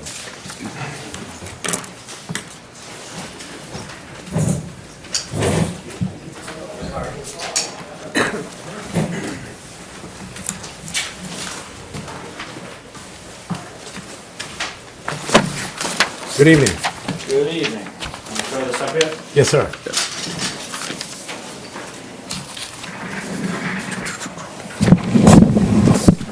Good to see you again. If you don't mind, I'll stand so I can point some stuff out on here Please. for you. Sure. For the record, I'm Peter Lyons, an engineer in training and a soil evaluator with Collins Engineering Group. Here tonight for a notice of intent on a septic repair, 1059 Canton Ave. It's an existing home, no increase of flow or anything. Basically, we have failed system in the backyard. What we're looking to do is, because of the high groundwater, we have to pump it to an elevated leaching field in the backyard, which occurs between the 50 and 100-foot wetland buffer, and also just outside of the 100-foot buffer to the mean high of Trout Brook, located out back off the property. Around the project, we show a proposed erosion control detail wrapping from the house, encompassing the decommissioning of the old tanks and the installation of the new system and associated grading. The proposed, we show detail for a 12-inch straw wattle. That's going to end up outside the 200-foot riverfront area along the side property line. On site, we do show soil stockpile areas as well as dewatering details and a location on the plan. Everything is pretty much occurring in existing lawn area. There's a little bit of overgrown light vegetation that'll probably be removed to accommodate some of the grading. We're not anticipating removal of any significant trees. Everything that's grass now is going to be grass again. The only aesthetic difference is going to be the extension of the slope off of the driveway. Right now it kind of just drops out into the lawn. We're going to do a pretty good job of just keeping that relatively flat at the end of the driveway. However, we are going to have to address the runoff coming down the drive, so we proposed a stone trench between the system to intercept that surface water and redirect it around the system to an outlet pipe at the base of the slope. We show a detail Can for that. you slow down right there? That Yep. 5-foot wide crushed stone trench? Sure. That looks like it's, I don't know what's north and south here, but it looks like it's off to the side of the driveway. Is the water going down the driveway?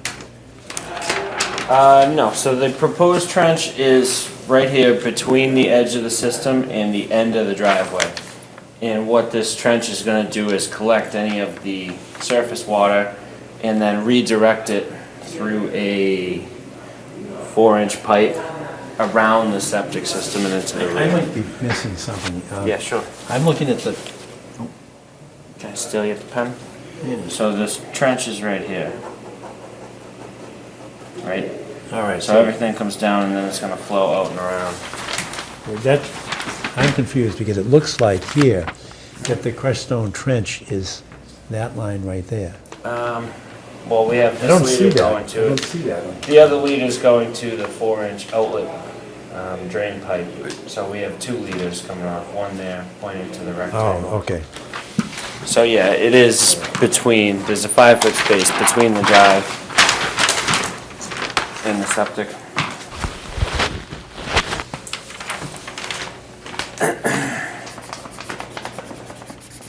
All right, and where is the limit of work and your hay bales on this side, on the side of the wetlands? Right here, this gray dash line, so it tucks just inside the 50-foot and 100-foot buffers.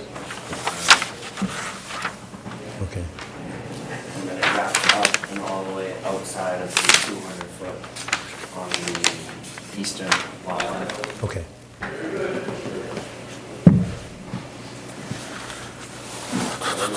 Other than that, pretty straightforward septic repair. Right now it's failed, everything's making its way to the wetlands.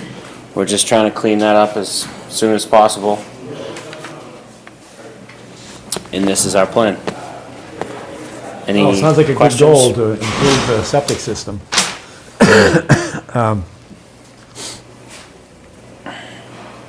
Is there, you've got unsuitable ledge here, is there any way to get that leaching field the other way? I see where it says unsuitable ledge. Are those test pits there? Yeah, those were test pits. That was our first attempt. Sometimes, you know, when you have big hills like this, you'll get lucky with sands and gravels. And knowing the wetlands in the back, you'd anticipate higher groundwater separation. But no, the front area, we did 2 test pits. We encountered ledge. There wasn't enough to actually site the system. The other side of the property, you're dealing with the driveway, water lines, gas lines. So really the only place for this one is in the back. Even the other side in the back, you're not going to be much further away, so it's... All right, do you want to see the wetland line this Saturday? Do you think this requires a sidewalk? What's that? I think this requires a sidewalk. Well, that's what I'm asking. That's what I'm asking. I don't want to approve a line unless we see it. So the only option would be either see it and approve it, or if we don't do a site walk, then I don't think we should approve that line. Oh, can I just butt in quick? I know on previous septic projects, we're not really looking for approval of the line, it's just for the septic system. So, I mean, it's just for this project. I know in the septics, you have waived the site walk in the past. Yeah, but sometimes we do, but we don't approve lines that we don't see. Okay. So that's the question. Saturday.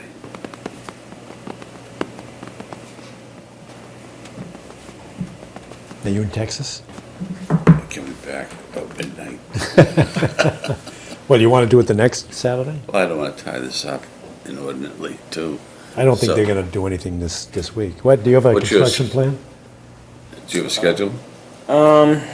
As soon as possible. I mean, I don't think a week's honestly gonna kill us. I personally don't know if the homeowner's picked out a contractor or anything yet.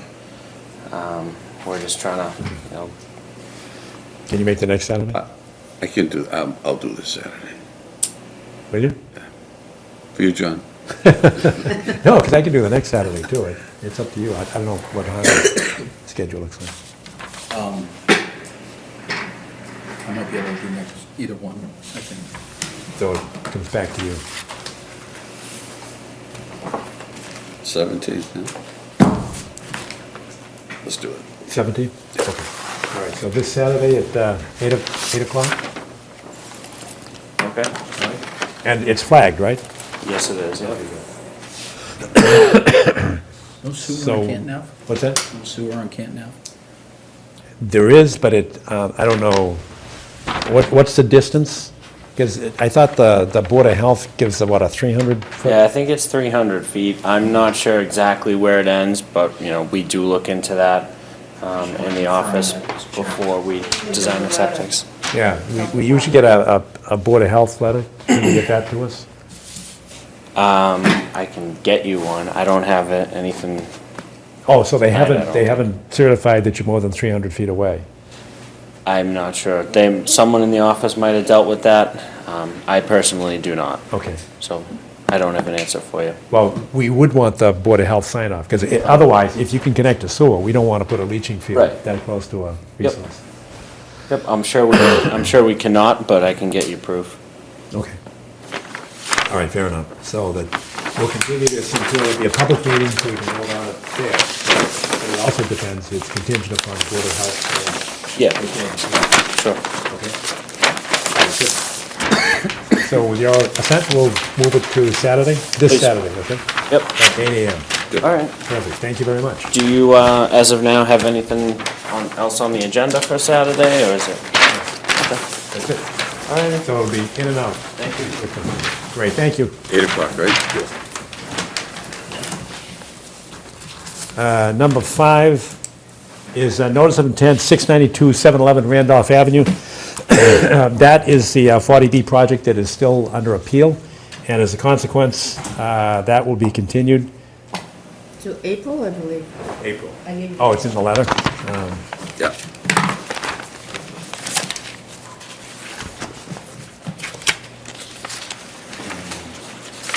Chairman, 610. April, June. Which one is it? Okay.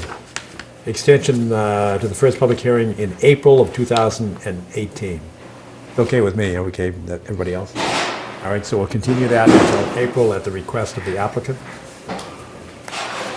Next on the agenda is number 6, notice of intent, 339 Hillside Street.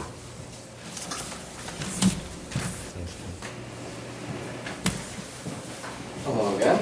Hello, how are you? Good. Welcome. Good. I am Nicholas Ling with Grady Consulting, here for 339 Hillside Street.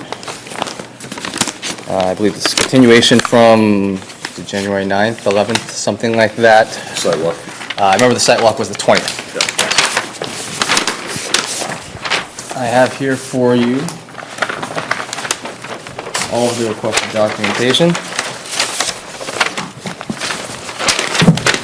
And revised plans for you as well as 1, 2, 3, 4. I have a total of 8 here as required. Do you want this? This is, Thanks.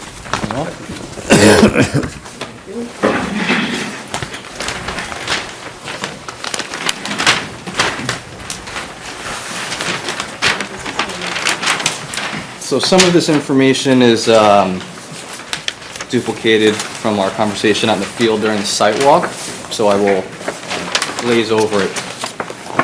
Feel free to interject if going too quickly or you'd like to. Yeah, don't go too fast, because it is a public hearing, and there are Yes. people that might be interested. So even though we know, if you could just take the changes. Absolutely. So the first thing was the biggest change is the wetland flag delineation. We had a 2017 current delineation, which we were requested to overlay with our 2011 delineation. I mean 2001, I'm sorry, 2001 delineation. And then after seeing that... 2001? It's not that long ago, is it? I believe it was 2001. I may Can't be be that long ago. I may have that wrong. Might have been 2011. It may be a typo. Yeah, that was the construction of the home. Yes. 2001. And 2006 was garage construction. I'm sorry, I have that wrong then. It was a 2006 delineation for the garage. Yes, thank you for correcting me. And upon comparing the two of those, it was requested that we combine the two wetland lines to maximize the resource area. And that has been shown. We have the old wetland line in a light teal, the current one that was just flagged in a blue, and then I've combined the both and adjusted the setbacks appropriately in magenta. Good. Secondarily, there was a request for soil logs from the wetland area. Those are actually attached to the cover letters that I believe I handed to you. Did they not make it all the way around? I just had the map. Oh, I'm sorry. I put them down, I don't think. Sorry. Thank you. Thank you.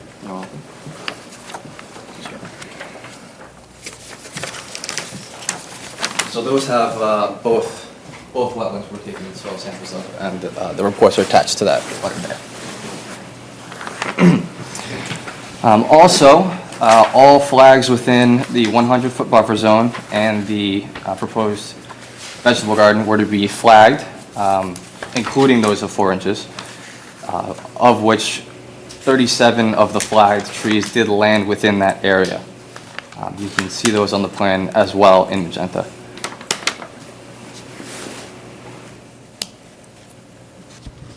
And the last thing there was the drainage to deal with the new runoff of the proposed addition.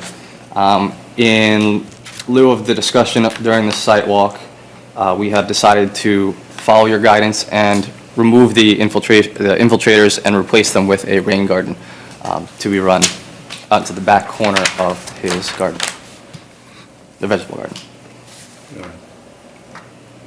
And that garden was... That downspout, I mean, the roof drain, is that a pipe going to the rain garden?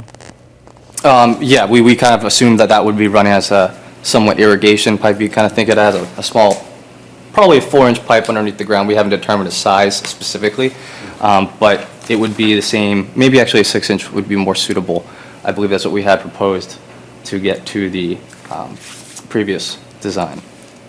We did use that same stormwater calculation which you had requested at the sidewalk, which I believe I handed to you all at the sidewalk, to size that rain garden. So that should suffice for the 2-year storm in full. 2-year storm? 20, I'm sorry, thank you.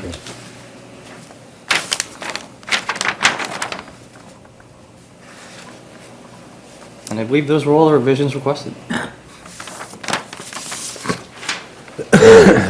What do you think of this? There are 37 trees, and with a 3-to-1 ratio, that's a lot of trees, right? And the trees. Huh? Do we know what type they are, or what the sizes are? These are all. We know there are 4 inches. They're all and 4 above. greater, yes. For the sidewalk, that was the inventory request was DBH of 4 inches. But not what species of trees? No. No, this, you mean this for the survey? And no, we don't know what species. I'm just trying to think of precedent. Didn't we change the ratio for somebody? Yes, where there was a conservation restriction, we changed it to 2, from 3-to-1 to 2-to-1. Yeah, you're right, but it was a conservation restriction? Yes. What was the location? I'm drawing a blank. on Birch property. No, it was Forbes and Hillside, wasn't it? I think you're right. Which one on Ford Ranch Road in Hillside?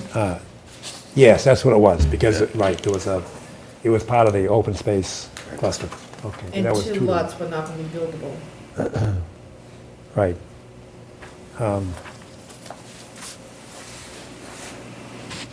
So why? Well, what are the options here, I guess, is the question, or, you know, would there be any planting, or is the... At the sidewalk, I'm sorry, if my memory serves correct, I believe at the sidewalk it was left at, it could either be a planting replacement on site or donation to the Milton's Tree Bank.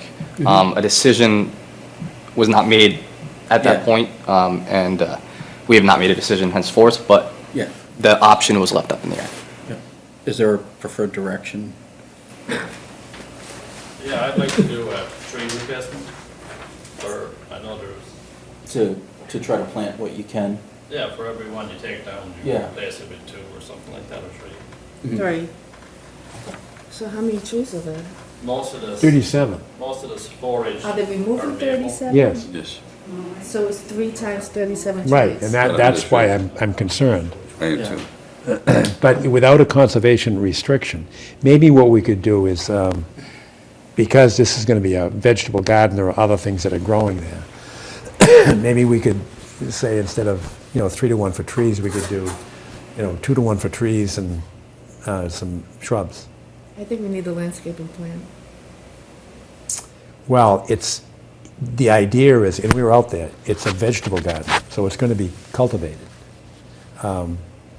If some trees are going to be, that's probably a good idea, if some trees are going to be planted, I'm trying to make it more flexible for the applicant, instead of just saying, 3 times 37 trees, that's a lot of trees.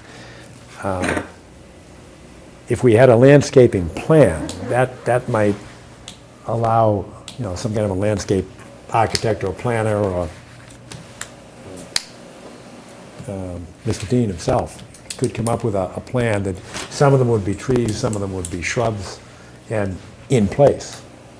So I understand if you want to plant things and grow vegetables, then you don't want a lot of trees and shade. Yeah, I mean, I'd like to. Can you come forward and use the microphone? Thank you.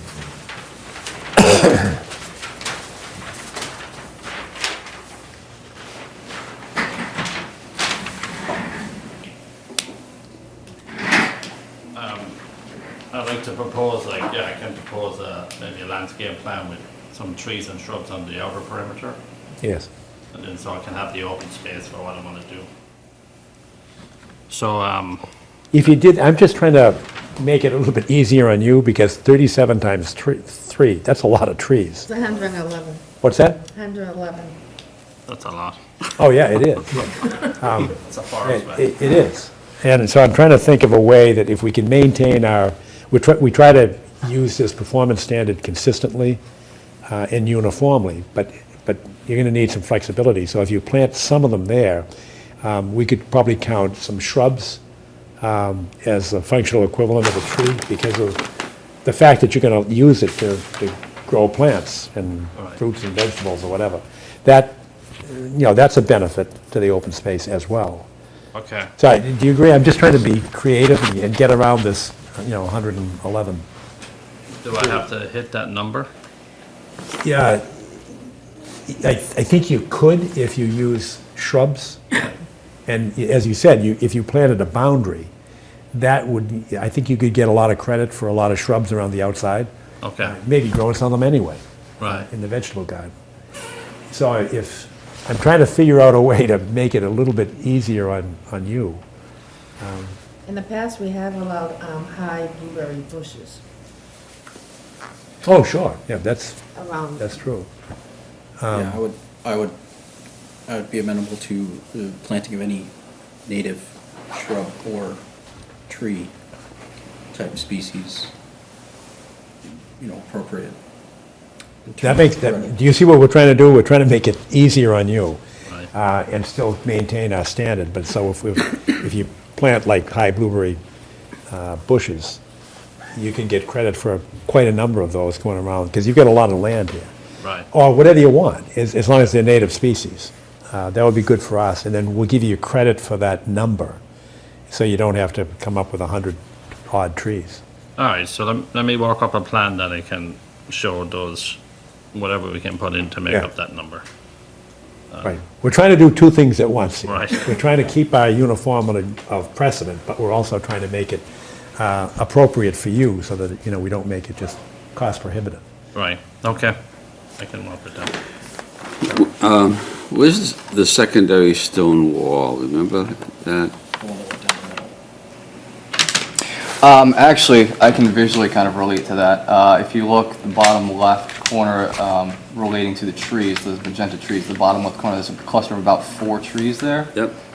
If my memory serves me correctly, it runs essentially right along the, right down the middle of those 4, and just along the left-hand side of the 2 that are due north of it. It actually might split those 2 trees further back. I can't recall specifically. And the plan is to have the garden extending how far toward the road? Would it go beyond the secondary stone wall? Toward the road. I'm sorry, what road are With you? The driveway is pavement off to the right. Driveway, I mean. So The here's driveway's over here. here's the garden proposed, right? Right, this area right here. Yeah. So what I'm wondering is, how far in this direction? will- Oh, we're stopping at about 26 feet, 26 Okay. feet, just outside that no disturb zone. Good, good, good, excellent. That's what I was looking for. All right. Thank you. Do you think you could, Martin, do you think you could come up with a plan? Yeah, I have a, yeah, I know a few. Because we don't want to slow you down from this. Yeah, I'll talk to somebody tomorrow. I'm sure they can put something together for me. Okay. I think that's a very reasonable accommodation. So, Yeah, I think so. All right, so do you want to continue this until, I mean, you've got some support, and we could make it conditional if you want, because I'm satisfied that you responded to everything that we asked you for. And I'm not trying to slow you down. Do you have a construction plan in place right now? I think the first step would be obviously to remove trees and kind of clear the area for excavation. So that would be my first step. So if I was able to propose like a landscape plan and send it to you guys, but that, my steps are to move the septic tank first and then clear the tree area so we can excavate, because I have to move the soil for excavation, Yeah, probably down understood. to that area. you got any of those trees out of the way for Well, yeah, constructing I'd up like to too? clear the area. Yeah, So we have a meeting on Saturday, and then we have a meeting on March, the third week in March. Okay. Does that slow you down too much?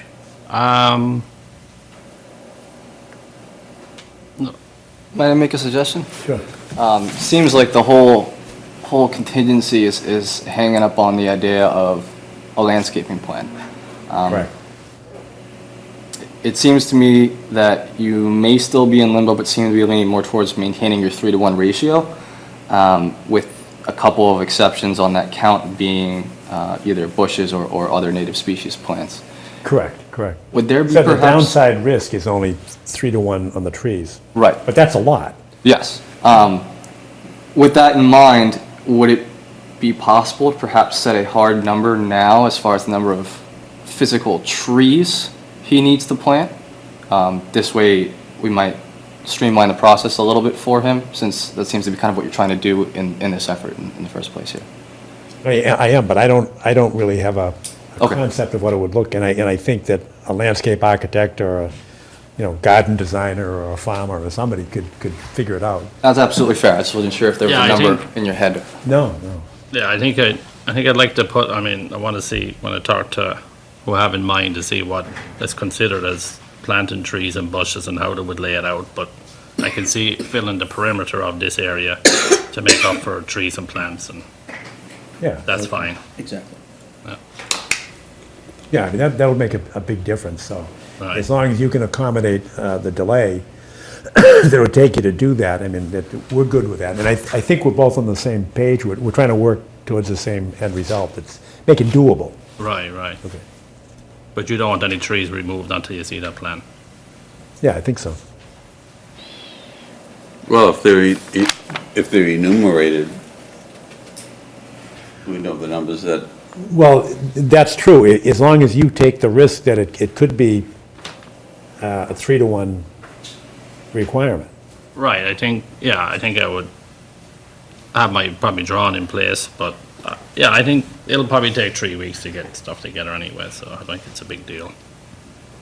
All right, so you're saying you'd like to speak to your, I'll speak to it, by the time I get it drawn, it's gonna be 3 weeks, so. I think what he is saying is they would, if you take any trees down prior to showing them a landscaping plan, that they're definitely sticking to that 3-to-1, I think is what he's trying to... no, I'm not saying we're definitely sticking to it. I'm just saying that if you're willing to, I'm willing to vote tonight. Right.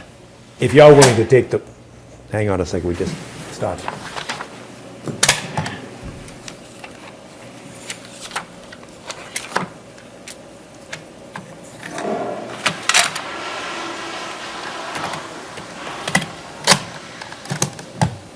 All right. We're willing to take, vote on it tonight. But without the landscaping plan, you'd be taking the risk of a 3-to-1 ratio. And no, I'm not holding that over his head. I see what you're saying. As a threat. I'm see what just you're saying, we could go forward to it, but our rule right now is it's a 3-to-1 ratio. Right. But we're telling you, we're willing to work with you if you give us a landscape plan, or a planting plan, that show, you can replace, how X number of trees with shrubs. Right. And as long as it makes good sense, we'll work with you to trade off trees for bushes. Yeah, I'm comfortable with getting you that plan. I know I can do it. So, Therefore, It sounds like you would like to continue and wait until we get the plan in place for them to see before they make a decision? um, What we're saying is, we could make the decision tonight right. with those two options on the table. One of which would be finalized with the submission of the landscape plan. So that you could start to cut trees now. Right. But one of the things might be a 3-to-1 ratio, the other might be the combination of trees and bushes. Yeah. Right. In other words, if you bring back a landscaping plan and I'm you better. don't like it, you're gonna be stopped until you get another plan that they do approve of. Okay, so I'll bring a plan back. okay, so then we'll continue it until March, and we'll get your plan, and then, we should be ready to go on that. But the earlier you get us the plan, if we can see it up front, and it looks good, then I think we'd be okay. I don't have a problem with what you've done so far. I think you did exactly as we asked you to do. Right. Okay. That's very good. Might I just clarify something from my own brain? So you're saying that upon viewing the landscaping plan, you'll decide on the ratio required? Yeah, when we get the list of plants and what you're proposing to do, we'll get you covered. Thank you. Okay. And also include the size and the species of the trees To be planted? to be planted. Okay, yes. Okay, you good with that, Martin? Yeah, I'm good with that. Okay, all right, good, All right, thank you. thank you. Thank you very much. So these are, I need those. yes. Now, it's only Tuesday, if you could have somebody do that by Saturday. What happened yet? Sorry to hold you close this morning. Oh, that's all right. I think that was number 6. So we go to number 7, request for certificate of compliance, Brook Road, Center Street gas line. That certificate, or request for certificate of compliance by National Grid has been withdrawn. So we don't have to take any action. If they want to put it back on, they can do so. Yes. Number 8 is a request for certificate of compliance, 94 Parkwood Drive. And that was one that we addressed at the January meeting. And I think we made a request that the homeowner stabilize they had done some recent fill, and it had not been planted, so there was going to be some stabilization plan. On a slope. Yeah. It was. But we haven't received anything in response. So I think we'll have to continue that And then until we it's receive folder and numbers. some documentation that the stabilization was done. So why don't we just put that on for next month? Okay. Okay. Next one would be number 9, request for certificate of compliance, 610 Brush Hill Road. That we have here a written request for a continuance from, is that Bob Hannigan? Yes. Kathy, unfortunately, due to scheduling conflict, I will be unable to attend tonight's meeting. Bob Hannigan, this is for 610 Brush Hill Road, which is okay with me, but we should note the fact that it's been well over a year. Right. And all we really asked for was sort of an as-built that reflected some of the changes that had taken place, the underground drainage coming from the pool, the weep holes going out to the wall. I think they changed the level spreader. And there were some light issues in the trees. I'm not sure what the holdup is. It was just the as-built plan, but showing the firehouse Yeah, that's all. and the lights.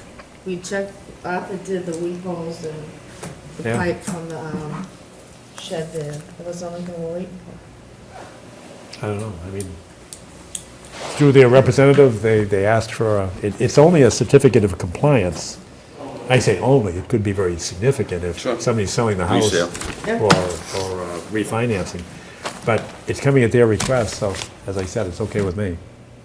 Any objections or problems? Now, along with the message that this isn't a forever plan. Will you send that message to Bob I Hannigan? will.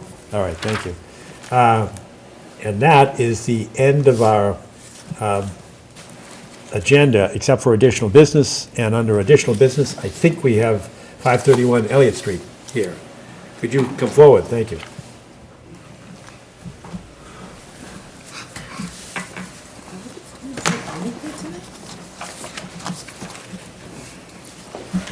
Hi, good evening and welcome. It doesn't matter. Just as long as you have a mic, it's fine. You can either share those or you can take another one. They're all wireless. Just grab.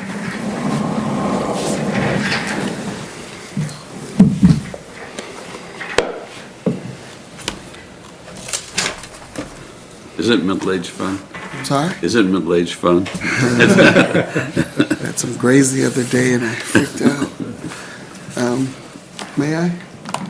Sure, go ahead, Okay. just introduce Good e- yourself and Mr. and Mrs. McPherson, 531 Elliott Street, or Lou and Tia McPherson, 531 Elliott Street. Good evening, Commission. We are far from the engineers and experts that were before you earlier, but in reporting back in terms of the instructions that we were told to do in terms of the stabilization and hiring a consultant. We've hired a wetlands consultant, Mr. Palmer, Thomas Palmer.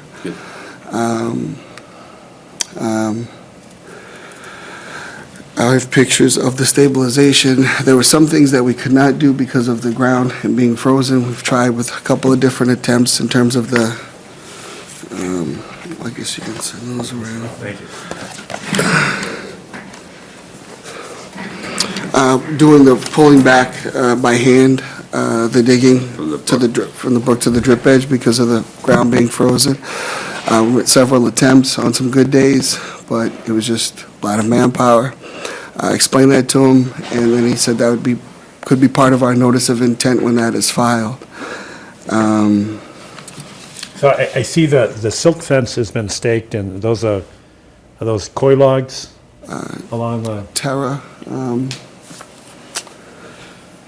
Do you recognize what those are? Yeah, they could. Terra.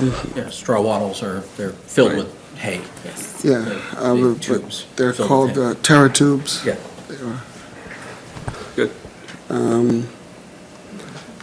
In terms of that, there was also a question about, I only have a picture on my phone of this, but there was no tree cutting, as you can see. This is 4 years ago. That's the tree that was removed. It's up by the deck. That's the old pool that the previous owners had, but. I'm sorry, I don't know what I'm looking at. I mean, I can see. This is the tree that we tree removed. that was right next to there our was a deck. question about a tree that we cut. That was the tree, that oak tree by Okay. the house, not there anything down in the zone or the area with the, I don't know what you mean by in the zone. You There mean were- in the field area? yeah, there was questions of tree cutting, we were told. Yeah, how many trees exactly you took down? We didn't, and the tree that was cut was up by the deck. That's what I was trying to show you. Here's an old picture of the tree prior to, but it's not down closer by the back line or the property line or in the, am I not explaining it correctly? I guess I can't see. Well, when you say zone, it triggers in our mind. the Area, jurisdiction, the edge here, okay, so I have a map. So it would be within, say, 100 feet of, The tree that was cut was like right by the X, wasn't in that area by. okay. I see what you're saying. The tree was cut here by the back deck, as instructed by the insurance. We were here in the backyard, it was up here, that was the oak tree that was cut. So, just to explain, to help clarify, so the approximate closest distance would be anything within 50 feet, 50 or 100 feet of this point here, which is your closest, and that's just a guess. And so this distance right here, you're probably still well within the the area of jurisdiction of the commission. I understand it is further away, but I think that it's still within, it's not, but we understand what you're saying. Was it a live or a dead tree at the time of cutting? Years ago. I honestly don't remember. And so the insurance, you're saying that the When we insurance, bought the house, the insurance company came out, and that was part of their recommendations. so the insurance company recommended that the tree be removed? Correct. Okay. Did Tom Definitely we can talk take with that you into consideration. about protecting the other trees to the, as you're standing in your backyard looking to the right, so that the soil that's up against them doesn't? Out of the drip line? Yeah. Correct. We tried, made attempts to do that. I know it's frozen now, but Okay. you got a plan to work on that. Correct. That's great, thank you. And then, in essence, I guess the notice of intent will explain our intention, right? Or when we get to that point. Am I right? Okay. So I want to explain, just kind of to give you an idea of what we really initially tried to set out to do, which is to stop things like this and then to, clean up the left side of the backyard where there's With brush garage, and dead trees falling over that fence, and that was really what we, and just landscape and grass the backyard. But we're in no way trying to, fall out of favor. We plan to comply with whatever the instructions and directions you give us. We want to comply. We will comply. No, and, we understand the reason behind it. I mean, you can clearly see the trees that are leaning there, the problems that can be caused by that. And we do want to help you proceed in an appropriate manner, and try to help facilitate it as much as possible. I think that the pictures of the silt fence installation, I think that's a great step. I think that's, and I'm very happy to see that was done. Did you, Mr. Palmer, did he take a look at it, and, when it was installed?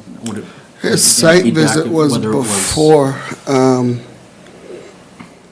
Either way, I think that, having the straw wattles installed at the toe of that is good. Hopefully, just make sure you try and keep it as stable as possible. Prevent it. What you want to watch out for is you can see,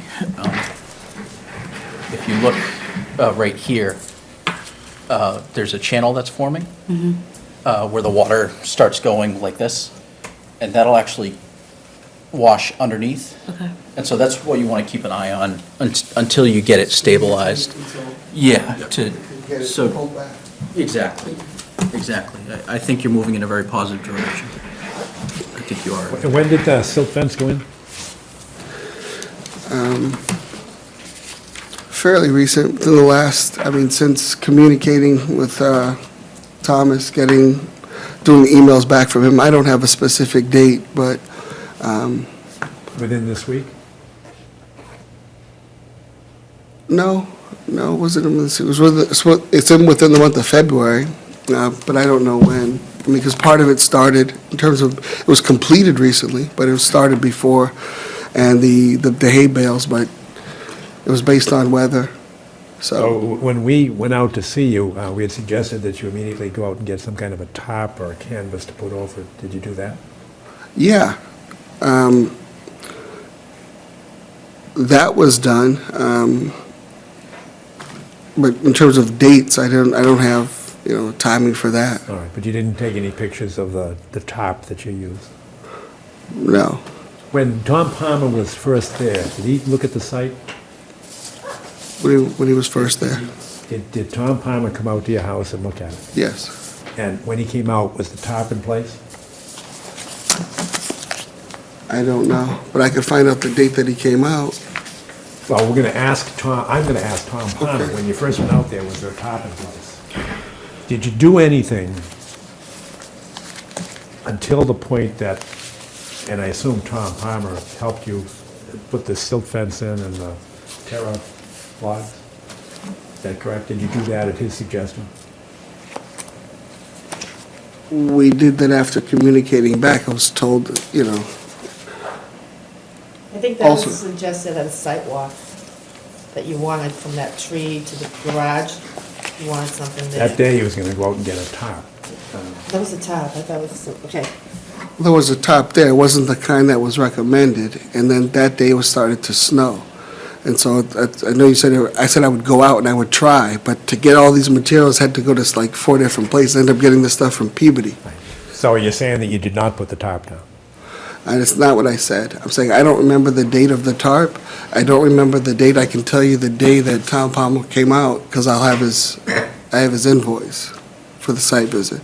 But I don't remember the date of the tarp being put down. All right, so what's the plan of action with Tom Palmer? According to Tom Palmer, he says that as soon as he's able to, when the springtime, mark the wetlands, he'll come back out, mark it, and complete the notice of intent and submit the notice of intent.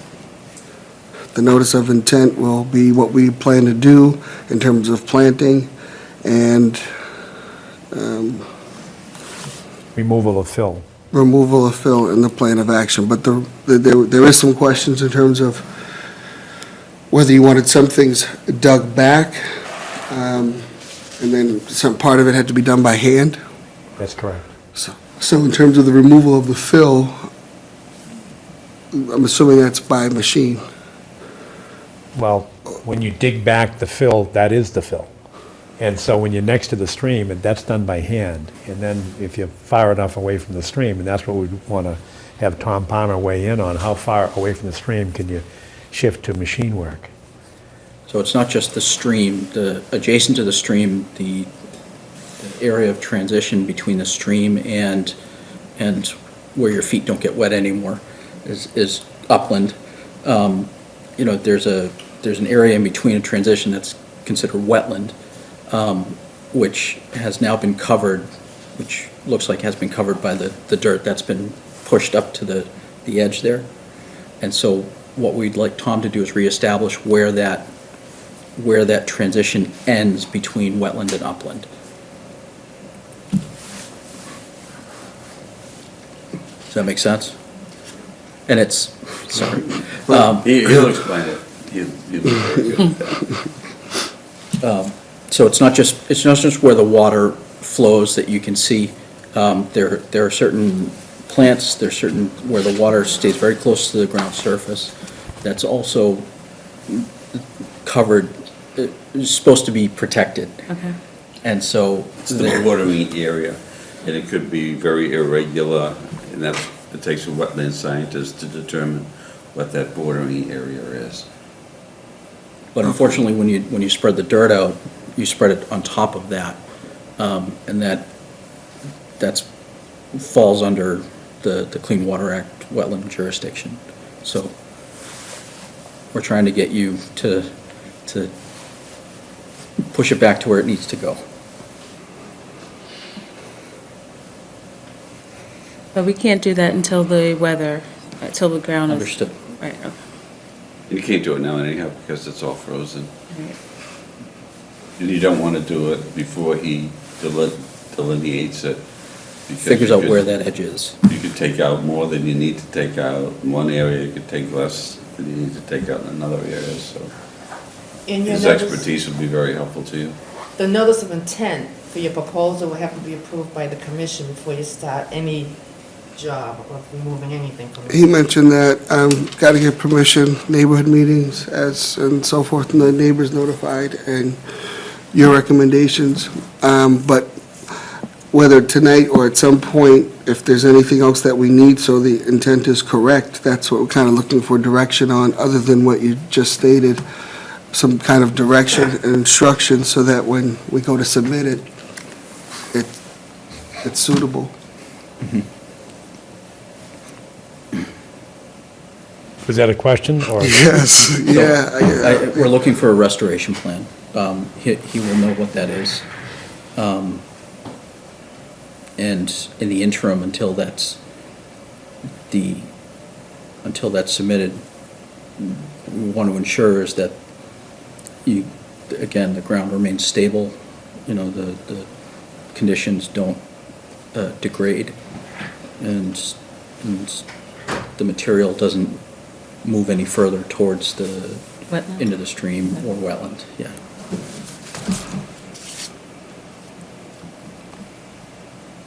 All right, does that answer your question? Yeah, it does up until, he says springtime, that's kind of vague. He says he can't come back out until springtime. So I guess we're just at the discretion of when he can come back out to market. And I guess we gotta wait on him to tell us once he does these, what we can and cannot do. Yeah, I mean, and so the reason, the problem is that New England springtime, we can get a snowstorm in April, and then it just mucks the whole. It's at least a 30-day variability. So that's, that is what it is. But I did see blue heron last Saturday. So pray for an early spring. Is there a way to submit the information Yes. other than a meeting? Oh, no, you have to do it by way of a notice of intent, but you don't have to wait. I mean, he could come in with Tom's guidance.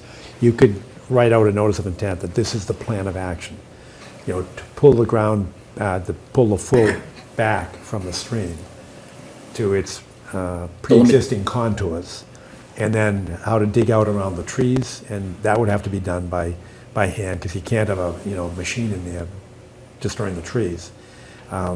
But he could actually come up with that plan, and then he'll probably come in with a planting plan as well. Yeah, your limitation is when you can execute the work. Actually, do the fix. But for him to assess, there's no set restriction on when. No, you Unless- were notices unless of he intent feels that came in. They can't do the work now, but we've approved some plans to. Okay, so I mean, it's according to him, I can fill this out to at least get the part started if we do get some good days in terms of the digging of Yeah, the fill back. the sooner that he can provide you what you need, the better. So there's Right, no and get it restriction on submitted instead of him. waiting for, right, Yeah. that's okay. Yeah, you don't want to wait, because then you'll be in July.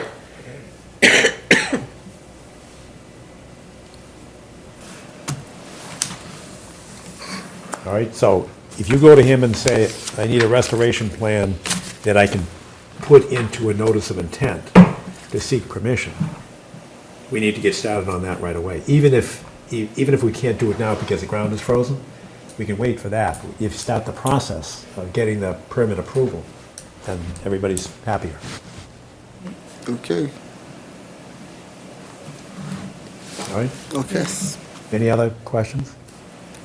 No, All right, thank you very much. thank you. Like I said, we do appreciate the actions you're taking to try to stabilize and.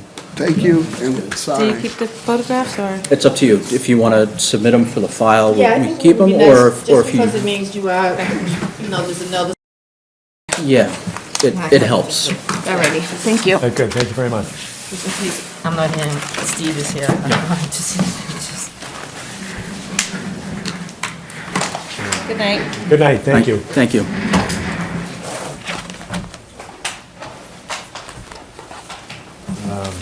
That concludes our agenda for tonight. Good. Do we have anything else? No other business here? Hans? Motion to adjourn? Seconded, all in favor? We're in adjournment, thank you.